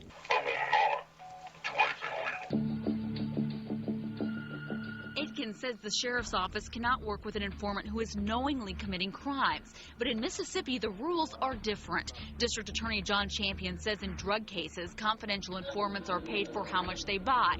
If they buy $100 of marijuana, they get $100. Champion says he had one ex-drug addict work as a professional confidential informant. He traveled around the country working for various narcotics units, making up to $1,000 a day. Champion estimates he got paid between $70,000 and $90,000 a year. He just came in. Federal guidelines also allow confidential informants to commit crimes without being prosecuted, as long as it's necessary for the investigation, like in the case of Joe Cooper. And I was really surprised that I became a well-known informant. In 2006, Cooper was approached by the FBI, who informed him he was facing federal money laundering charges. Cooper agreed to plead guilty, and he became an informant. It's kind of like on TV. They take you to a room, and in my case, it was a nice hotel room, and they basically scare the heck out of you, and you have about 10 minutes to decide, well, do you want to bring in other people that are involved in stuff that you know about, or do you want to spend 20 years in prison? Well, I'm 65, so it took me about a half an hour to figure it out, and probably some of the people involved who were kind of mad at me for doing this, it probably wouldn't have taken them that long, really. And you talk to what? Other than that, I can handle this. As an informant, Cooper videotaped himself making payments to city councilmen to allegedly secure votes on a zoning project. Cooper's role as an informant became public only because he was a witness in the case. Once the video surfaced, one councilman pled guilty. The other was acquitted. Cooper says he wasn't paid for his information, but was paid to relocate for 3 to 4 months. My incentive was that I hoped that somebody would, have a little mercy on me, because I risked my life to do this because I didn't know what was going to happen once it all came down. Cooper, who was facing 20 years in prison, served just 6 months. But others have risked their lives and lost them, like 23-year-old Rachel Hoffman. In 2008, she was caught by Tallahassee, Florida police with a baggie of marijuana. Police gave her an option. She could go to jail or become an informant. She agreed to become an informant. 3 weeks later, she was murdered during a botched sting operation. However, there are inherent problems with the confidential informant system. In 2005, an audit shows the DEA lacked an effective and accurate payment system for informants. In some cases, informants have skimmed drugs off agents before tipping them off to drug hauls and stole money meant to be used for operations. Ballin is working on a case right now where an informant is accused of setting up someone else. It happens that individuals who become snitches sometimes try too hard. And when they try too hard, they get others involved, trying to get credit for themselves when it shouldn't be. While some say paying an informant is like making a deal with the devil, others say it can be a necessary evil. If a person's going to tell the truth, why do they need to be given something in return for their testimony? I think it's probably the only way to really prove cases. Because when you have somebody on the inside that knows exactly what's going on, and you get them on tape and you get them on that video, it's awfully hard to dispute it. No matter how you obtain the information, if you can be one step ahead of the criminal, it's going to make it a safer community and a safer place for all of us. The number of informants is unknown locally, although an audit shows the DEA can have up to 4,000 confidential informants at any given time, and they can work for a long time. In the federal government, a review committee must review their performance after being employed for 6 years. But locally, the sheriff's office says long-term informants are not common. For Fox 13 News at 10, I'm Jill Monier.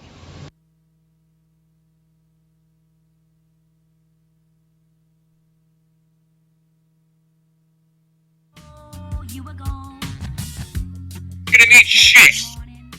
It don't fucking mean shit to me. You know what I have to say? Come and take it, motherfuckers!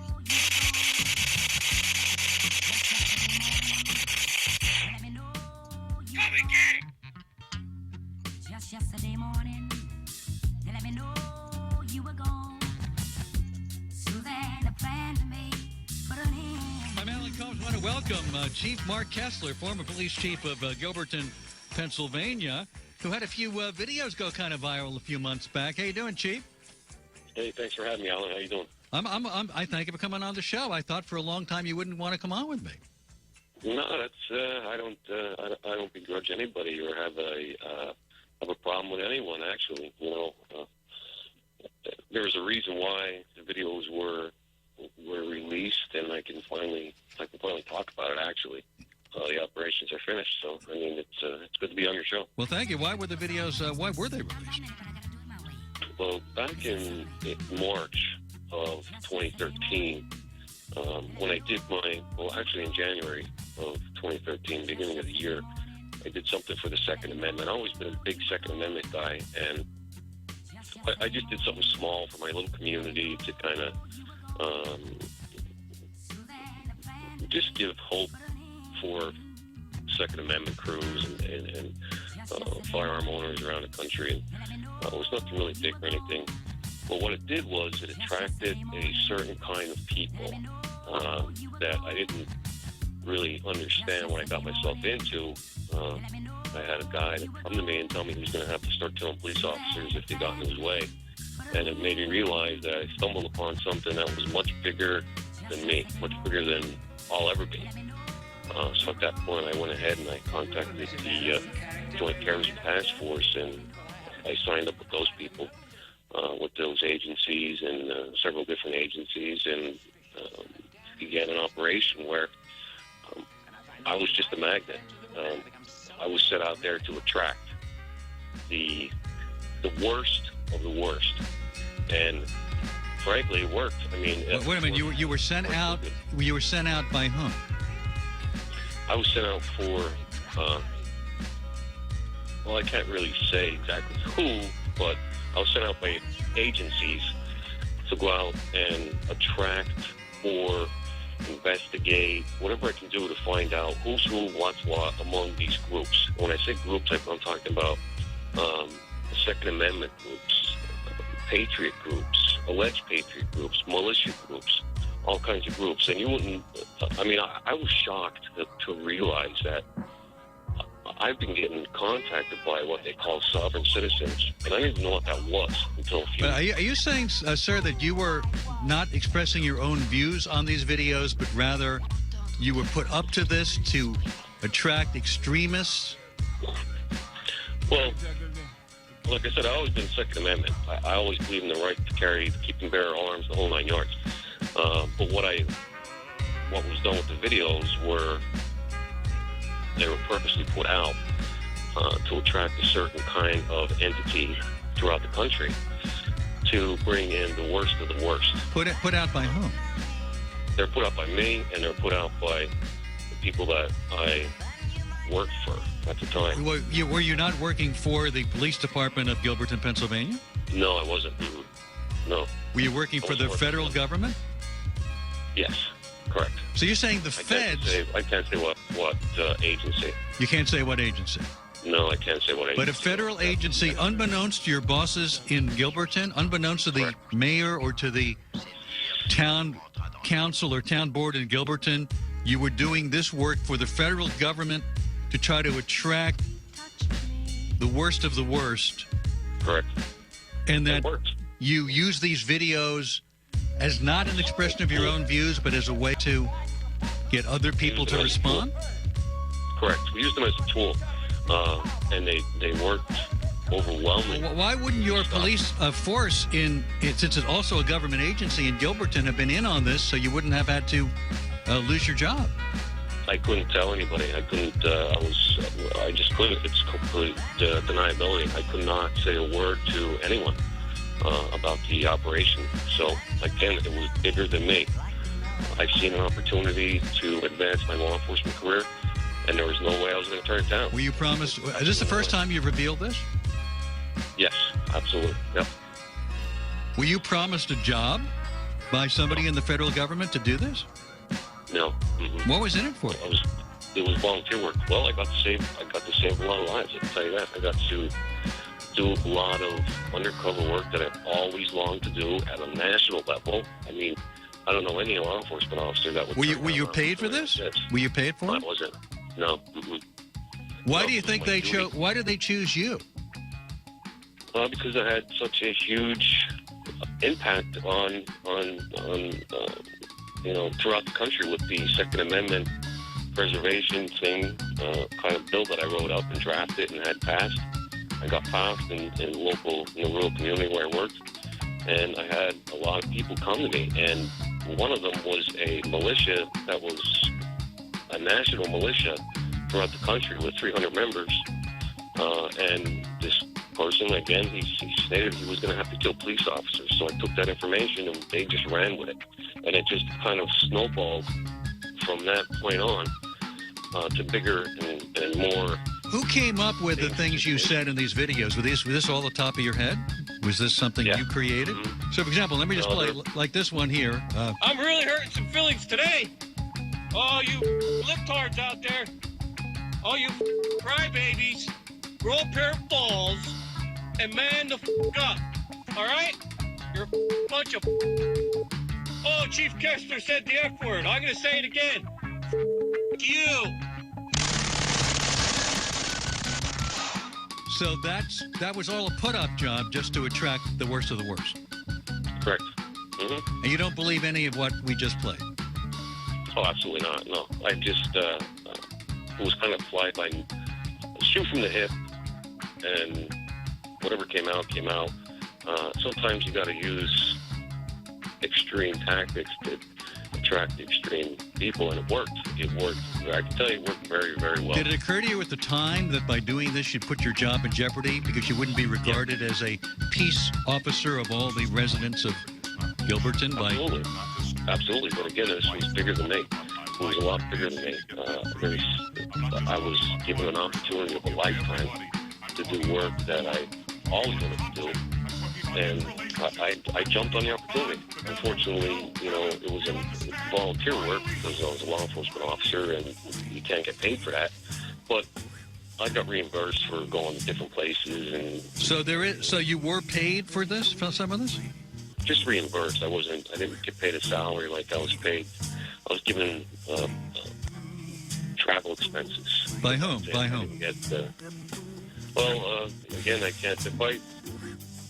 Certain governmental law enforcement agencies, I can't really. Well, I would think, look, if the government's doing this and you're getting reimbursed and the government is doing it on their watch, and we're taxpayers, don't we as taxpayers have a right to know what's going on and who's doing it?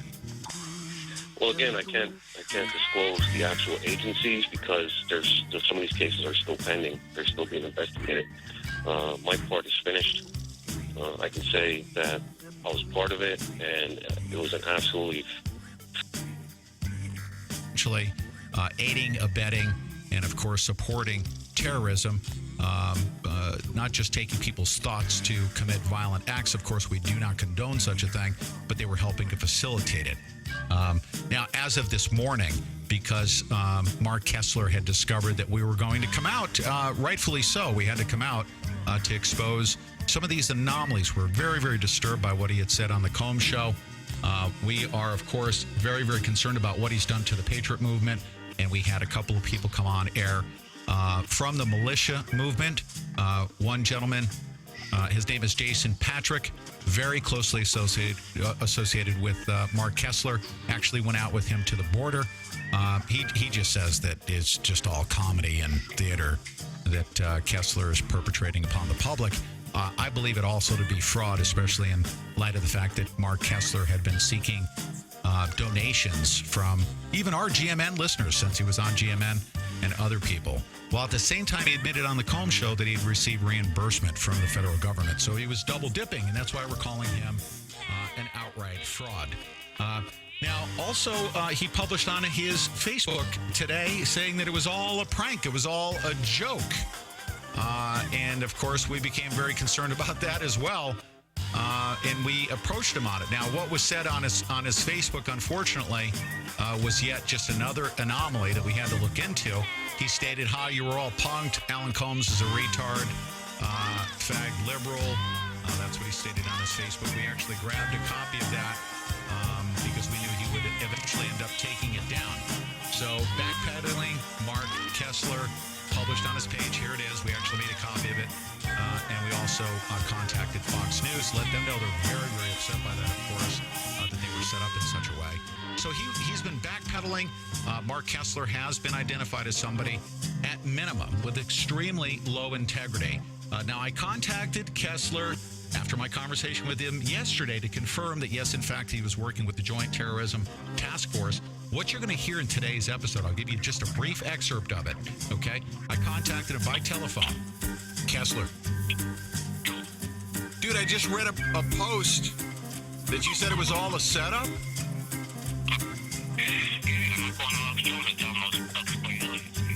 So what you told me yesterday was a lie when you said you were working with the Joint Terrorism Task Force. You said don't tell anybody. So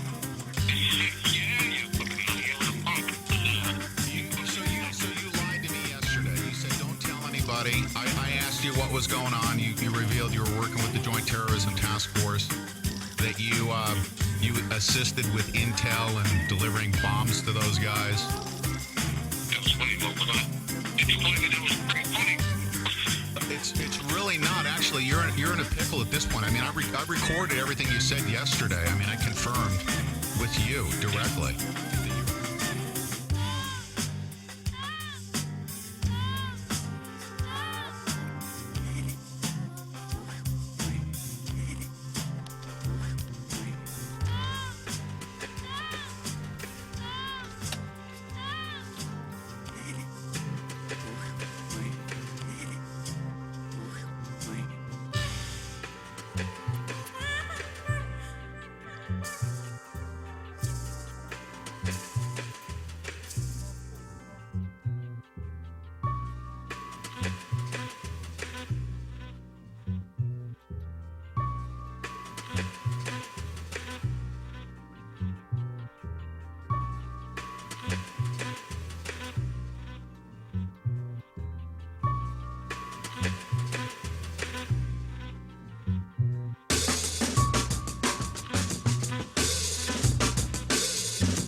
they don't like any witnesses to come forward to talk to the media.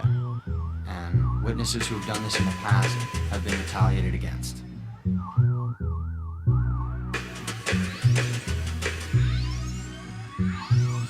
What's going on with this so-called drug war?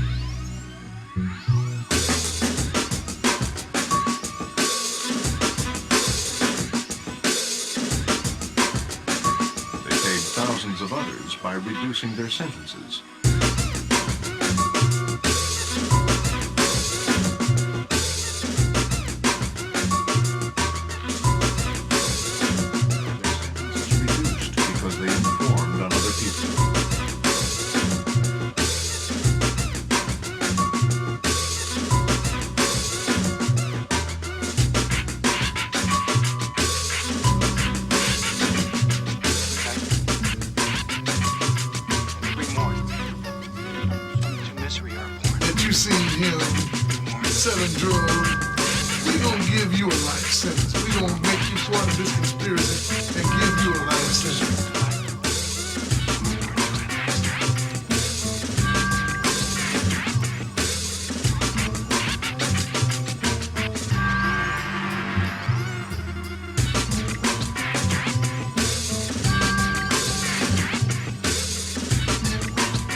What's remarkable is that most criminal cases have people with incredibly low levels of credibility, people who would clearly say most anything to get out of a problem. And we have a system that's becoming so coercive.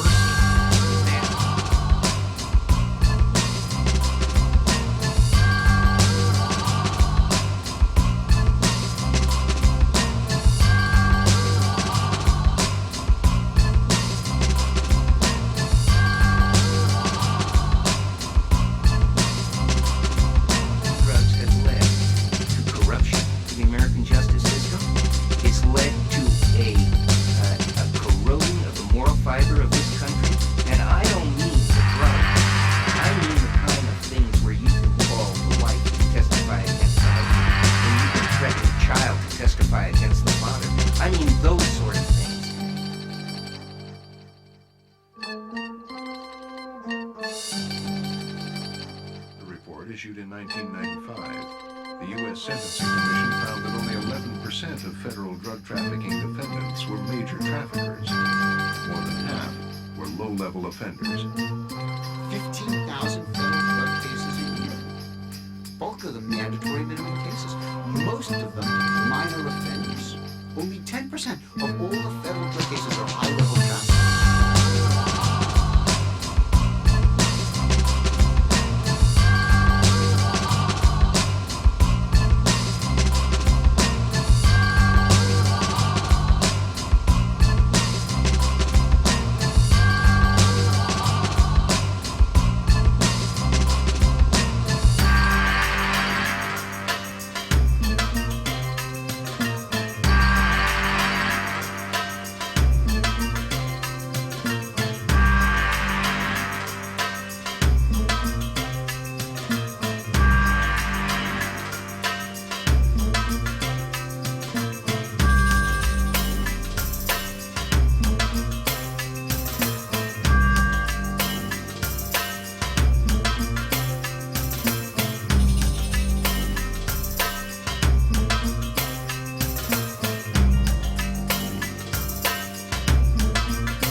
jolted when he left.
so that peace and joy and anxiety goes out of the system. And the human instinct can actually calm us down and make our lives much happier and much more complete.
Credibility and your reliability as an informant.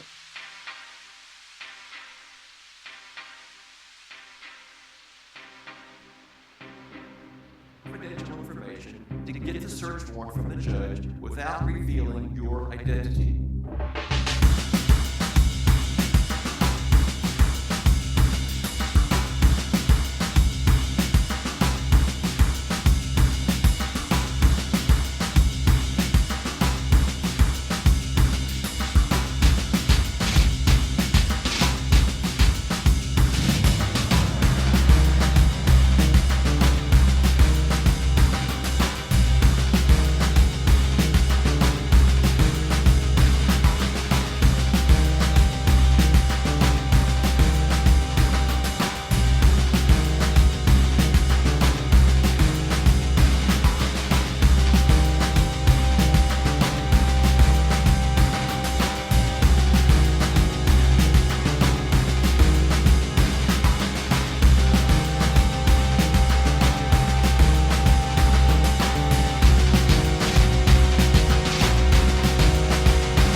Hershey behind bars going on close to 30 years. Dogs are still barking, but they sound like they're running away from something.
staple of 1990s pop culture in America.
Calling Bombay XYO. Calling Bombay XYO. Hong Kong Dragon speaking. Hong Kong Dragon speaking. $100,000 HK for India's invisible man. Confirm. Over.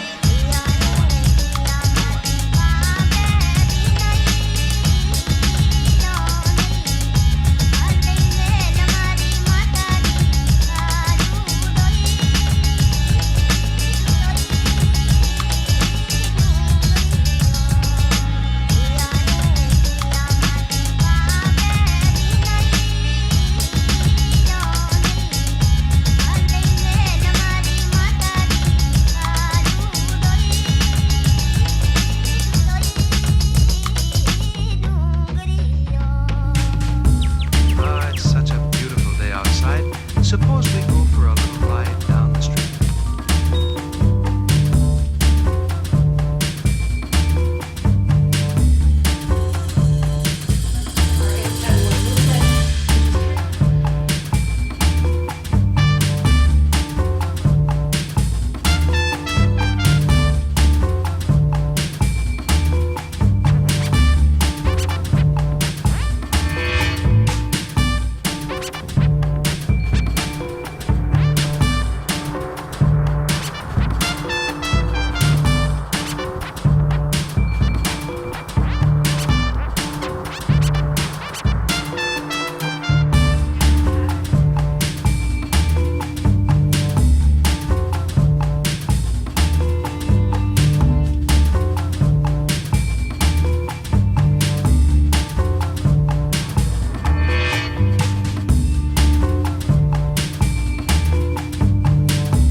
which was later used by the FBI on September 24th to enter the office, search it, seize our computers, financial records, and other materials. For the last year or so, she has assisted with the bookkeeping for the Anti-War Committee and had unimpeded access to our financial records. On several occasions, Officer Sullivan gave public speeches on behalf of the Anti-War Committee, including on Colombia and Palestine. Some of these speeches, I'm sorry to say, can still be found on our website. My point here is that Officer Sullivan had full access to all the work of this committee, to our membership lists, our finances, our decision-making, and anything else she wanted to know about. And even after 2.5 years of this full access, there are no charges against anyone. Instead, lacking evidence to charge anyone, 24 people are being dragged through the intimidating grand jury process.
According to the indictment, Ray subjected the victims to sexual and psychological manipulation and physical abuse over a 10-year period. Also says he wanted about $1 million for those crimes, which was paid to at least 5 victims. Ray is expected to be arraigned today. With DJ Academics and Al Sharpton, ousted for being an FBI informant in the 1980s against the mob. Yes, ladies and gentlemen, I'm not making this up. He was found out to be confidential informant. Number 7 against the mob, and he was using many tactics, including using a bugged briefcase and also wearing a wire.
Ranger School.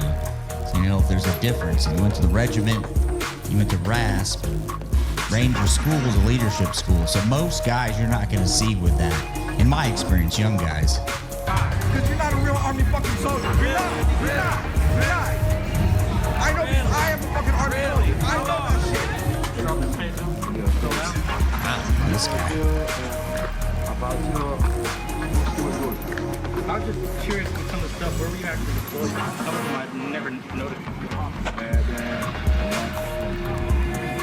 Afghanistan. He's like Baghdad, Iraq, Afghanistan. Well, the first two are the same, right? Baghdad's a city in Iraq, so this guy's an idiot. Another village idiot, right? Yeah. We're in Germany? Yeah. Right. So you're still attached. Who's, what company though?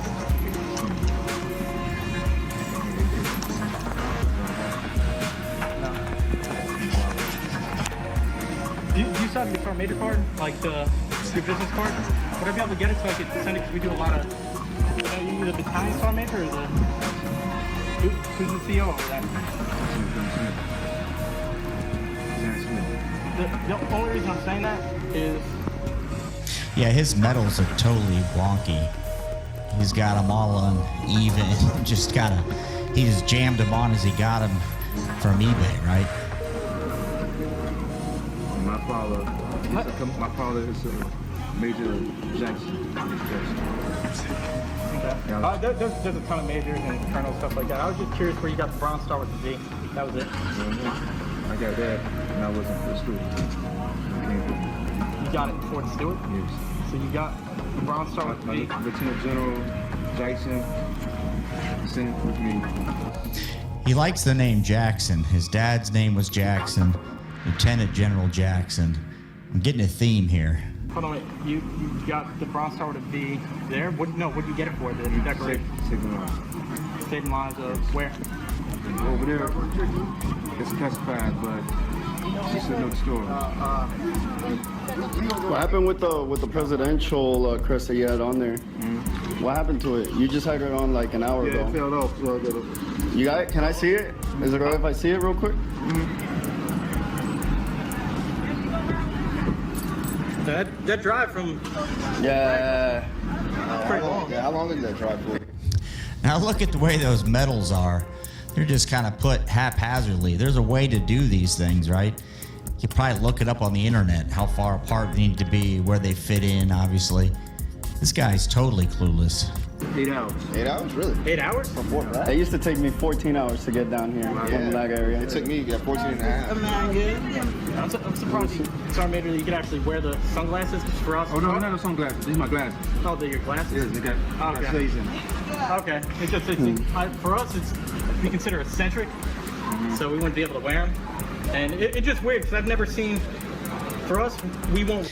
Look at his uniform sleeves. They don't fit appropriately. Now, that's a big thing in the military, uniforms that fit. Generally, the sleeves aren't ever going to go bad on you. It's going to be the gut, right? So the sleeves are way too long. Just looking at the guy. The medals are all jacked up. Now, I don't know the Army ribbons and things that he's got or that thing around his shoulder, what that means. But if you looked at the guy, you go, wow, this guy's got a lot of stuff. I just read about him in the paper. All these medals of valor, right? Medals and badges. So, or not medals and ribbons together. It's for us. It's one or the other. I got pictures of all my medals and ribbons. Yeah. Bronze Star? What? This is the Bronze Star. No, it's not. This is the Silver Star. This is the Silver Star right here. I have a Bronze Star medal too. Silver Star. I'm gonna call you out on it now. What's this one right there? This one's your Bronze Star. This is your Bronze Star with a V. Yes, I know that. This your Afghanistan. Yeah. That is a mess, right? So you're going to have your medals ranked from most significant to least significant. So he's got the Silver Star lower than the Bronze Star. He's got a campaign medal somewhere in the mix. Bunch of ribbons that don't make sense with the medals. Afghanistan. And I got all my medals and stuff when I came home. And I just came home. 6 months to a year, I stayed in Afghanistan. You're not even wearing the proper infantry uniform, and you're wearing I'm just wearing my. No, that's not the proper infantry uniform. What What branch? I'm doing DOD. Regular civilian clothes to put on right now. Why would you have Army uniform up here? I borrowed my stepson's. My stepson just came back from South Korea. All of mine are all. Listen, don't reach for it, but do you have an ID? No, I don't have it right now. Okay. See the instruction of don't reach for it? Yes, sir. I don't have anything on me. What's your last name, sir? Are you ready? What's that? Your last name? Delamere. How are you spelling that? DELAMAIRE. MAIRE. Yes, sir. Your first name? P. Your date of birth? 9. Can I see him up? 9:20. He's getting ready to head up to Europe right now. Okay. You know, no Marine's going to wear an Army uniform and vice versa. That would never happen. So this guy, I don't know what he's got on. It looks like a disaster. I don't know if you wear an EOD patch like that. I've never seen one. Have you guys? What's your date of birth? 9/25/70. I'll see you. See you when I get back next year. Have a good holiday. Yeah. Are you good to go now? Keep those hands visible for me. Oh, I have nothing on me, sir. Now this looks like a cop. He keeps saying keep your hands visible. So I don't know if this cop is like a reservist or was a military guy. He's not very happy about this figure. What have I done wrong? I'm just sitting here with my that you're former military, right? Yes. So you know you can't be in uniform when you're not. You can't. You can't. Nothing else that was clean. I have no other clothes that are here right now. I got here like 4 days ago with my wife. She's up in Oakhurst right now. So you've had 4 days to get some other clothes. I haven't gone shopping, sir. I haven't gone. It used to be you couldn't wear your BDUs out in town. I know they're called ACUs, whatever they're called today. But you had to wear either civilian clothes or a dress uniform. So this stuff would really stand out back in the day. Now everybody wears BDUs around, you see, at the airport. But this guy looks like a total fool. To the store. I haven't done anything. I brought my son's ACUs. Does that sound reasonable to you? If I went out tomorrow and said this is all I got? Sir, I'm just telling you the truth. I'm 44. Then that's not a reasonable one. What by anybody's standard? What is the way I'm dressed? Because you're saying that that's an Army uniform. That's an Army uniform. Why would you have an Army uniform if you're in the Marines? It is my stepson's Army uniform. That's all he had. He's not here right now either. I grabbed it out of his jacket, out of his closet this morning. I threw it on. I ran down here at 4 o'clock this morning to get my dad down here to drop him off, and I'm heading the hell back out. That's all I'm doing. Okay. If you're EOD, what's the RE factor of C4? Excuse me? What's the RE factor of C4 for This EOD? is his jacket for EOD. You just said you were an EOD. I did not say I was EOD. I said DOD. The last What's place I worked DOD stand for? What? What's DOD stand for? Department of Defense. Okay. All right, he passes the test up. Does he have an IQ cell of 1? And he's breathing. So let's see what else we got. And I know what EOD stands for, Explosive Ordnance Disposal. I understand that. I grabbed his So what was your MOS in the Marines then? Exactly. Excuse me? You don't know. Exactly, you don't know. What did you say? What's your MOS? Oh my God. I cannot believe that I'm going to get jammed up for dropping off my dad this morning. Yeah, because what you're wearing, I actually recently got out of the Army, and it's called stolen valor. I am not stealing anybody's valor, sir. I swear to God, if I had any other things to put on this morning, I would have done it. It was 4 o'clock this morning. I went into my son's stepson's closet. I grabbed some shit. Now, if he just put it on, right, he wore it because he needed some clothes.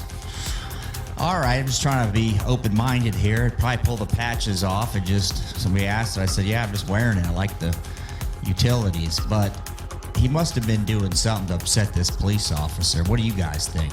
Threw it on, and I slept all the way to the off-ramp. No, I don't. Where do you live? I live in Corsgold right now. You sure? Yes, sir.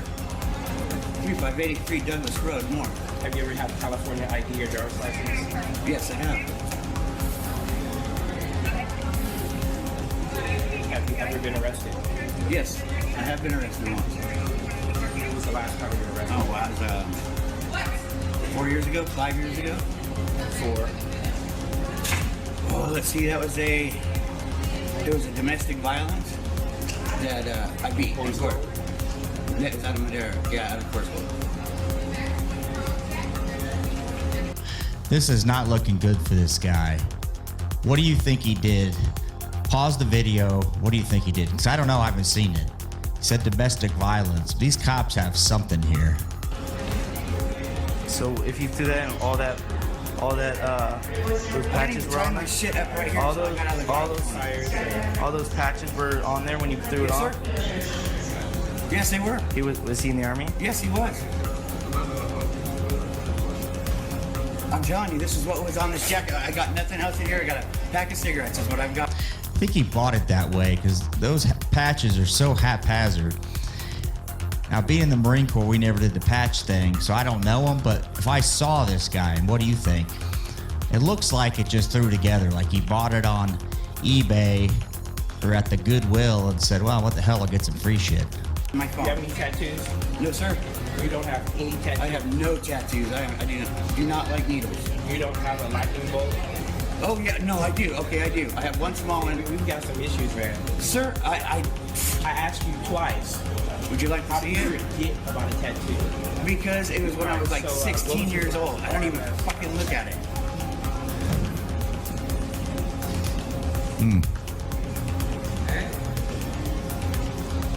So this guy's got a rap sheet. I typically wouldn't watch this one because it looks like it could be boring, but we're getting to the bottom of something here. Curious if they're gonna hook him up. Let's keep watching. But people, I cannot listen. I'm just dropping off my jacket. Listen, you can't wear that uniform. Oh, you want me to take it off right in a second? I will. I'm telling you, I had nothing else. Because people dress like you and pretend they're in the military. I am not pretending I'm in the military right now. I'm just you don't wear that uniform if you're not in the military. So that was your father, right? Yes. So he's gone. Yes, he's There's no reason for you to be here, right? No, sir. So you're ready to go, right? Yes, sir. Let's roll. All right. Yeah. You know. Oh, I thought he was gonna get arrested. Shit. That means non-operational cover. Right. That means I did. Wow, you're awesome. And then, you know what SAD means? What's that? SAD Unit 7. It's above the SEALs. That's why. All right. This guy already, hear the way he talks, he's clearly mentally ill. But all that stuff looks like he's got pins from, say, like traveling around at campgrounds and getting pins or something. He's got everything under the sun. SEAL Trident on one arm, all sorts of presidential unit badges, it looks like, over on this side.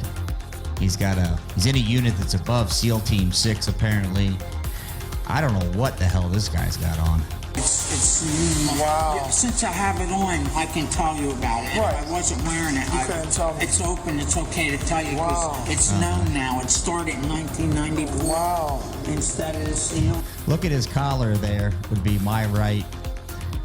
He just got more stuff on it. He's got what looks like a colonel's rank. Looks like he's got a lieutenant colonel's rank. I don't even know what that mess is. Got a Trident on. He's got 2 sets of jump wings. 2 sets of gold jump wings, I think. Boy, this guy's something else. And the ribbon on the top middle is a national defense ribbon. What looks like to the right of it would be a Purple Heart. So he's got his ribbons all jacked up just looking at this little crappy image. And that means Special Activities Division Unit 7. Yeah. They do things. They do things just like you go on. So he's mixing and matching. He's got Army stuff on, Navy stuff on.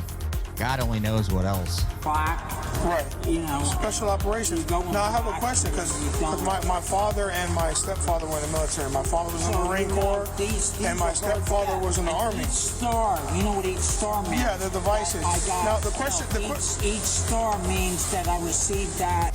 All right, so it's not a national defense ribbon there in the middle. Let's see what he says it is. I can't tell from this picture.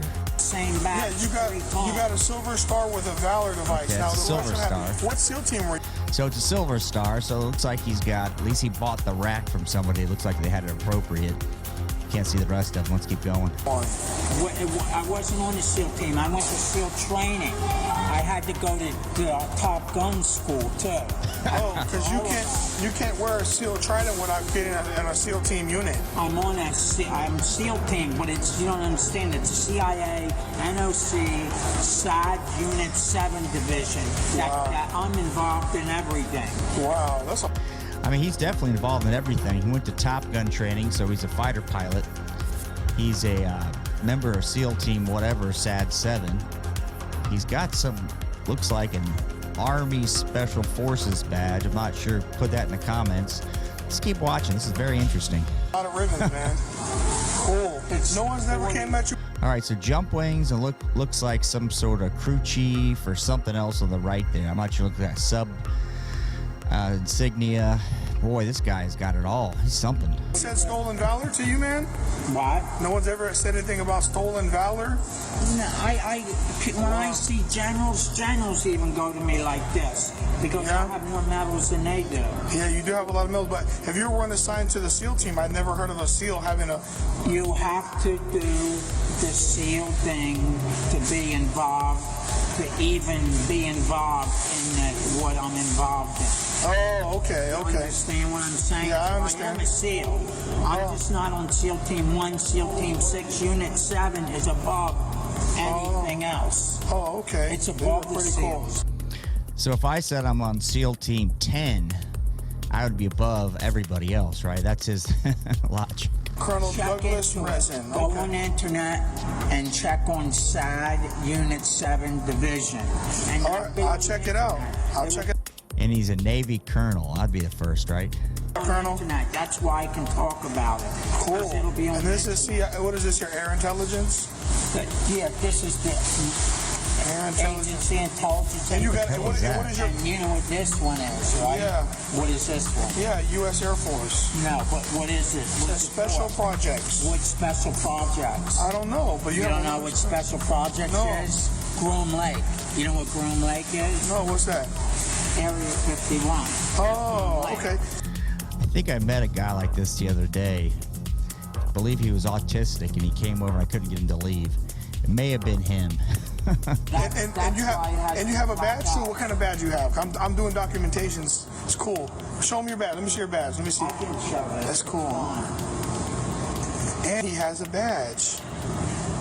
CIA, and then you have the badge. Show the badge, the metal badge. CIA. This is Special Activities Division. And he's a special agent for the special activities. And you have the ID in there too? I have. No, on the other side you had it. On the other side.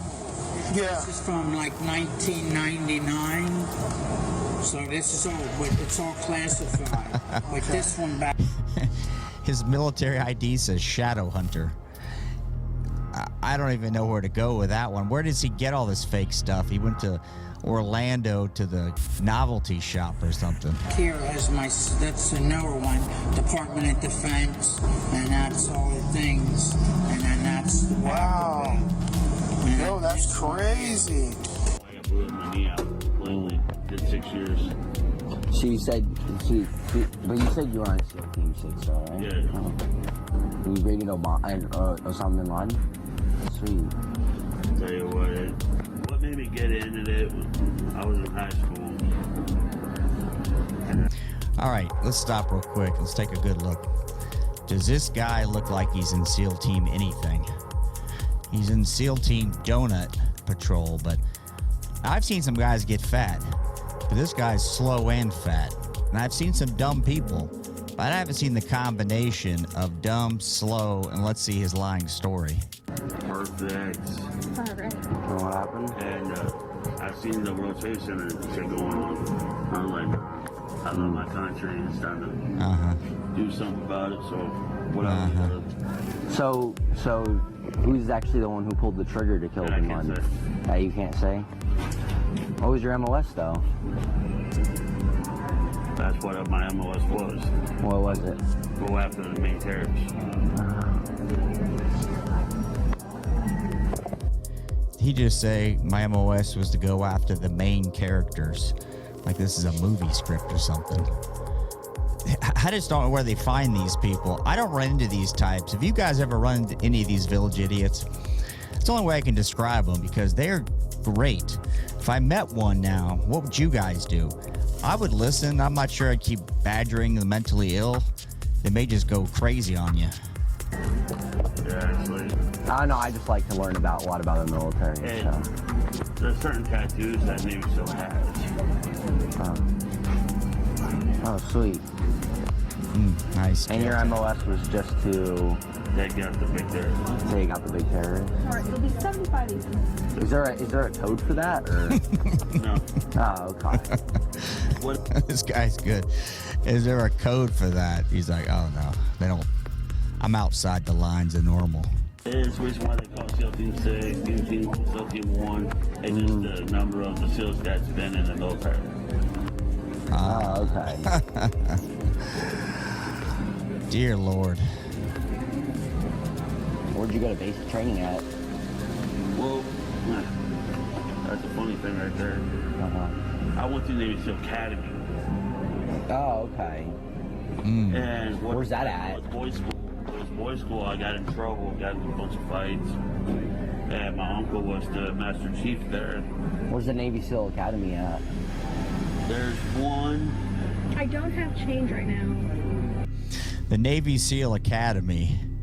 It's like some fantasy land thing for the mentally ill. Do you have any, like, ones of range chance?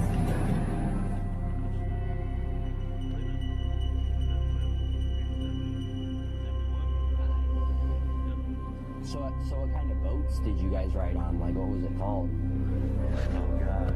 We want to call them little bastards. You just call them little bastards? Yeah. Yeah, I can't take any more of this guy. He's too dumb, but he does have a wad of hundreds, so God bless him. Yeah, I had to. They gave me my new patch and I never, all I did was I put it on with a pin needle because I never got the chance to put it on. Oh, you put a patch on your camis? Oh, you mean your desert camis? Yeah. Oh, okay. Yeah, it's the first one in my closet. Sometimes I'll wear the pants when I have to go to base. Oh, just the pants, yeah. Because I'm not going to dress in uniform as long as I'm technically not. But I wear the pants and the boots. So when I go in there, because I go get my haircut at the base for free. Oh, yeah. Yeah, they don't have to do I don't have to get my whole head shaved like I used to either. Yeah. Because they're like, oh, technically you're a city now, so. This guy has no clue what he's talking about. I have to get my head shaved. Technically, you're a civvy. What is he talking about? Have to do that. You don't want us to. I was like, it's still free though, right? All right, then make the shit.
So the stormtroopers weren't supposed to be there. Storm? Now what do you mean? The Imperial troops. Yes. And all I know is... Where were the Jedis? I'm sorry, I'm just messing with you. We had a couple of snipers. You had snipers? Yeah. Army snipers? No. Marines? Marines? And you have snipers on your team?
This young man, Andrew Sadek, was caught on tape by another confidential informant making 2 sales for a total of $80. Weber has called Sadek in before charging him to present a choice. Agree to work as a CI, wear a wire, and make undercover drug buys from 3 people twice each, or be charged with 2 Class A felonies. Potentially, the max is 40 years in prison, $40,000 fine. You understand that? Okay. Obviously, you're probably not going to get 40 years, but is it a good possibility that you're going to get some prison time? If you don't help yourself out, yeah, there is. Okay? That's probably not a way to start off your young adult life and career, right? Sadek took the deal. Weber told us most students do. Part of the agreement he signed, keep the whole thing strictly to himself. You can't tell anybody you're working for me, for obvious reasons. An award-winning student of electrical technology, Andrew Sadek did as he was told. Never told any of his close friends about being an informant, never called a lawyer, and didn't breathe a word to his parents, Tammy and John Sadek. The Sadeks are a ranching family, still struggling with the death of their older son in a train accident years earlier, leaving Andrew an only child. If Andrew had told you that he was thinking of becoming a confidential informant, what do you think your reaction would have been? Oh, we'd have gotten him a lawyer and told him no. You've never heard of such a thing, using college students for snitches or whatever you want to call them, stool pigeons, or I don't know, what do you call them? There's no parent that I know of who would allow their child or want their child to serve as a confidential informant. To set up a drug deal. Yeah, I mean, it's too dangerous. No, I wouldn't want my child to do it. Lance Block is an attorney in Tallahassee, Florida, who opposes using young people caught for relatively minor offenses as confidential informants. These kids are being recruited to do the most dangerous type of police work. They're going undercover with no background, training, or experience. They haven't been to the police academy. So they are basically doing the same work as a trained undercover cop? Absolutely. Then one night, a few weeks shy of graduation, security cameras snapped these pictures of Sadek walking out of his dorm at 2 a.m. on a Thursday morning. A day and a half later, he had not come back. We got a call from the campus at about noon on Friday. Still completely unaware of their son's work as a confidential informant, Andrew's parents were soon on campus making a public plea for his return. We love you, and we want you. We need you to come home. Everything will be okay. There were searches, prayer vigils, and then 2 months later, the worst news possible. Andrew's body was discovered in a river near the campus. His backpack weighted down with rocks, its straps tied together across his chest.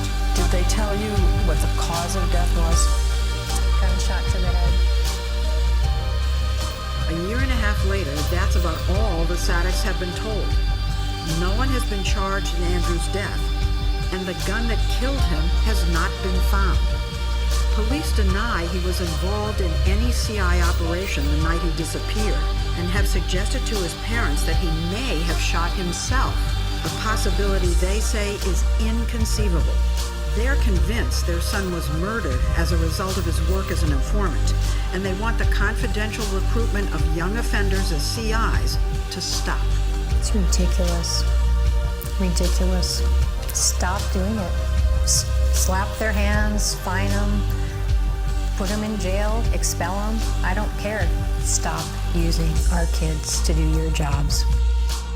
Powerful reporting. 60 Minutes producer Sherry Finkelstein and Nieves Zuberbuehler are here with us to talk about this. Thanks for being here, both of you. We appreciate it. So, Nieves, how did you come across these cases and what motivated you to pursue them? So when I was doing my master's at NYU, one of my professors was doing an investigation on this. And then I followed up and I kept coming across these cases on the news. And I couldn't believe that there was nothing being done to stop this. And I pitched the story to Sherry, and she had no clue that this was going on either. We were saying that, right? No idea. No idea. But she said, let's do it. So, and when we talked to Leslie Stahl, she also was unaware it's it was shocking, going on. especially if parents don't know about this stuff, right? Well, and especially when you see they're told not to tell anyone. So even if they get into it, they're not going to tell their parents or their friends or anybody what's going on. So that's apparently maybe how this stays under wraps if this is happening. Sherry, I want to touch base about Greg.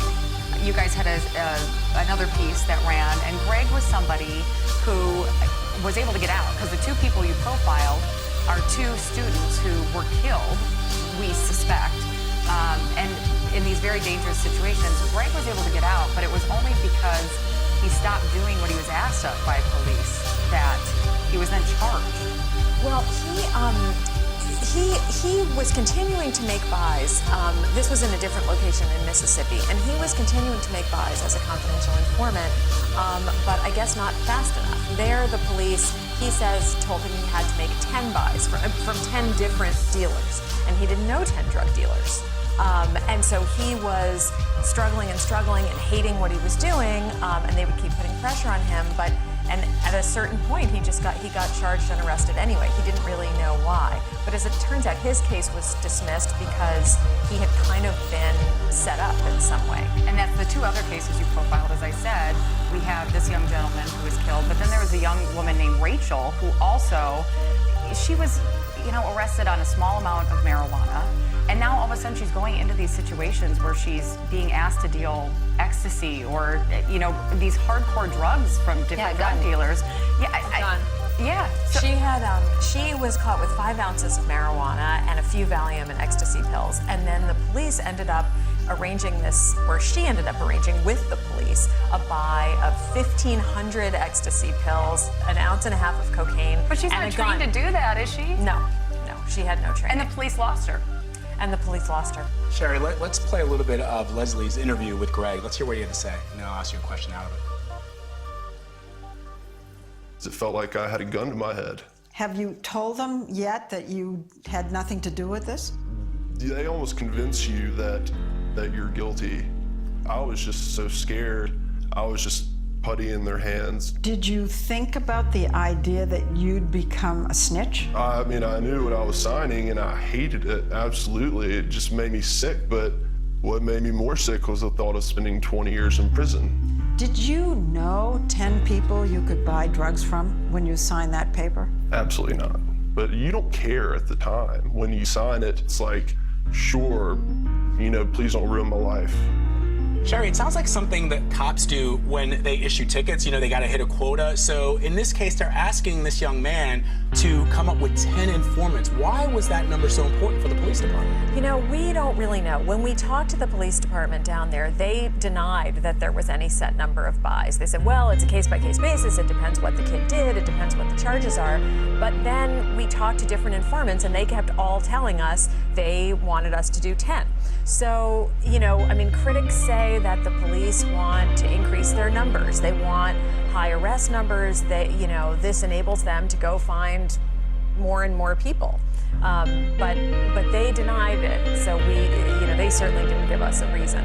But doesn't that put them in a difficult situation anyway? Because if they have to reach 10 and they don't know 10 drug dealers, then aren't they turning in friends or roommates they or end people? up entrapping their friends. It's entrapment. Somebody who's just a casual user who wouldn't be selling weed. They go and say to their frat brother in a frat house, hey, do you have, I don't know, much? And they say, yes, of course, and he sells to his friend, and it ends up that his friend is a CI. So you talked to somebody who said, no way, I'm not doing this. What happened to him? So it's interesting. Matt Sander, his case was very similar to Andrew Sadek's, and he was brought in by the same police officer, apparently, and he was told that he was facing 30 years in prison, and he walked away. He didn't accept the deal. He didn't take it, and then he was eventually charged a few months after. He told his mom, he got a lawyer, and they worked out a plea agreement that consisted of 2 years of probation and $800 of court fees. So a very light sentence, and he was being told 30 years. Right. And I didn't see a lawyer in any of those videos. These kids, are they read their rights? Do they know they have the right to an attorney? They're not read their rights. They don't have to, They right? don't have to read them their rights, because typically the way this is done is the police bring the kid in before charging them, and they don't arrest them. So they don't have to read them their Miranda rights at that point. They're not interrogating them about the crime they're accused of. So all of those things would trigger a requirement to read them their Miranda rights. But because it's before charging them, not arresting them, not interrogating them about the crime, they don't have to. And so, so often the kids, with young people, they're like, well, I don't have enough money to get a lawyer. I'd have to tell my parents. Some people don't want to tell their parents. I mean, when somebody who's 17, 18 years old, they get, when they're in college, but, you're still a teenager and you get busted by the cops for drugs. Your first thought is, hey, man, whatever you want me to do, I'll do it because I don't want to be in any more trouble. And they're told this can make the charges go away. And the police said to us over and over, look, 18 years old, you're an adult. You're old enough to make the decision to use drugs. You're old enough to make the decision to sell drugs. You're an adult. They see it as not a problem. And, when Leslie would go back to them and say, well, but, 18 is pretty young and college kids are young these days. And an adult's an adult. They're not a kid. They think that when they charge like this in the records, they won't be able to get a job in the future, that their future is ruined. And then it turns out that Matt Sander, if everything goes smoothly and he does everything right during the probation period, his record would be absolutely clear. Yeah. Before we let you guys go, any action that's been taken by the authorities in the case of Andrew Sadek and this other case that was in your piece, Rachel Hoffman? Well, the Andrew Sadek case is an open investigation.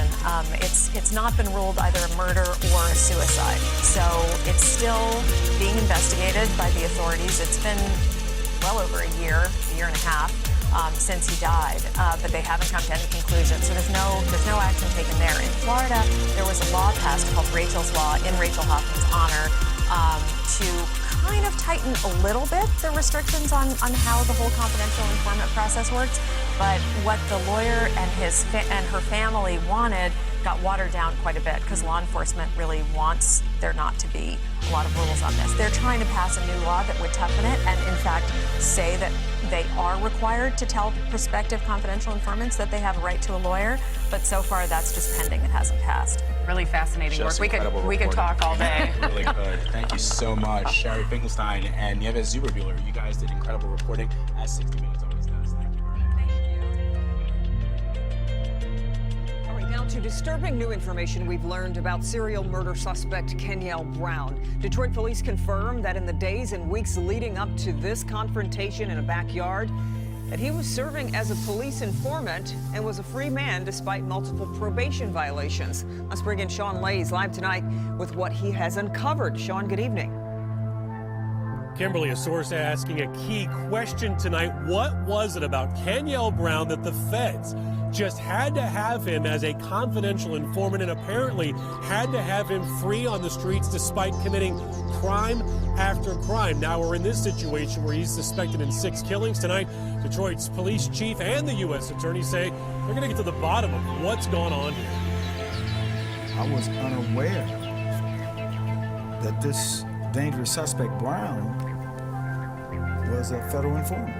Had no idea. Detroit Police Chief James Craig confirming today that the man suspected of going on a killing spree, Kenyell Brown, was a confidential informant for federal law enforcement last year, and when the feds cut him loose, DPD paid Brown $150 for information about gang activity as an informant of their own. The problem, while working for the feds, Brown broke the law time and again with a DUI and testing positive for a variety of drugs, violating his probation.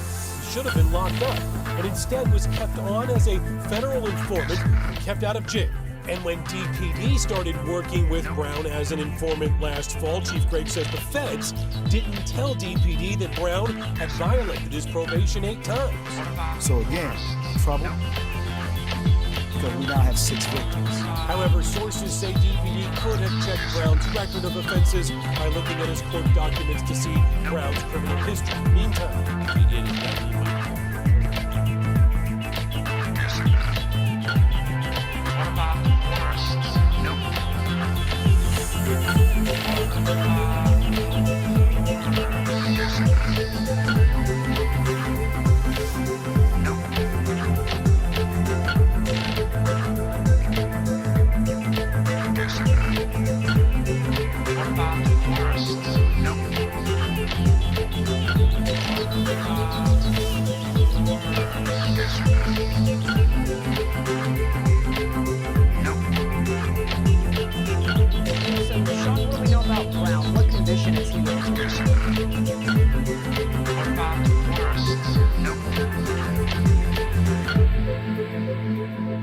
Still in critical condition, the chief said today he's in grave condition.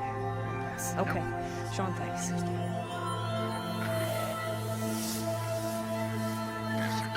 hopes of getting a big payout in life insurance money. That's what police are saying happened to a prominent Boston jeweler in March.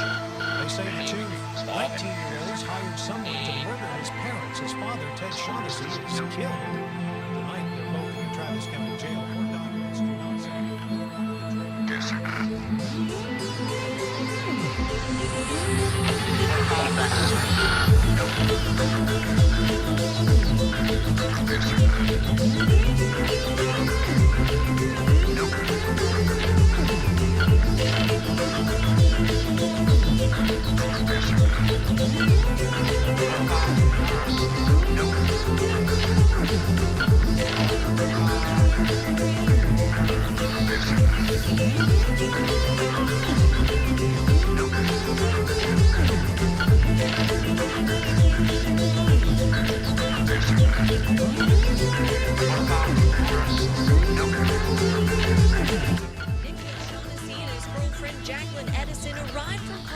To the Shaughnessy family home surrounded by yellow crime scene tape. Nicholas's father was killed by a suspected home intruder. Turns out, police believe Nicholas was the brains behind the entire plan. According to court documents, a few days after the murder, a woman in College Station called police, claiming Nicholas contacted her on social media and said if she wanted to make some cash, to let him know. When she asked what he meant, he said, quote, anything from strippers to murders, that he would pay her $20,000 a head with a $15,000 incentive, followed by a few skeleton emojis. At the scene, Nicholas seemed calm as investigators photographed his back, even appearing to be playful when officers asked him to face them. Court documents show police picked up on his odd behavior, saying he was, quote, not showing any emotion at all and showed very little concern for his mother. Cell phone records show the young couple texting back and forth, trying to find someone to kill the Shaughnessy's, talking about money and how much they can afford. Police say an informant told them Nicholas expected to get about $8 million upon the death of his parents. He says that money would come from the $2 million in life insurance and then the selling of their parents' business and their home. We're continuing to look into this story coming up for you tonight at 6. How police believe the intruder got into the home with Nicholas's help. Reporting live in South Travis County, Lori Landman, KXAN News.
Just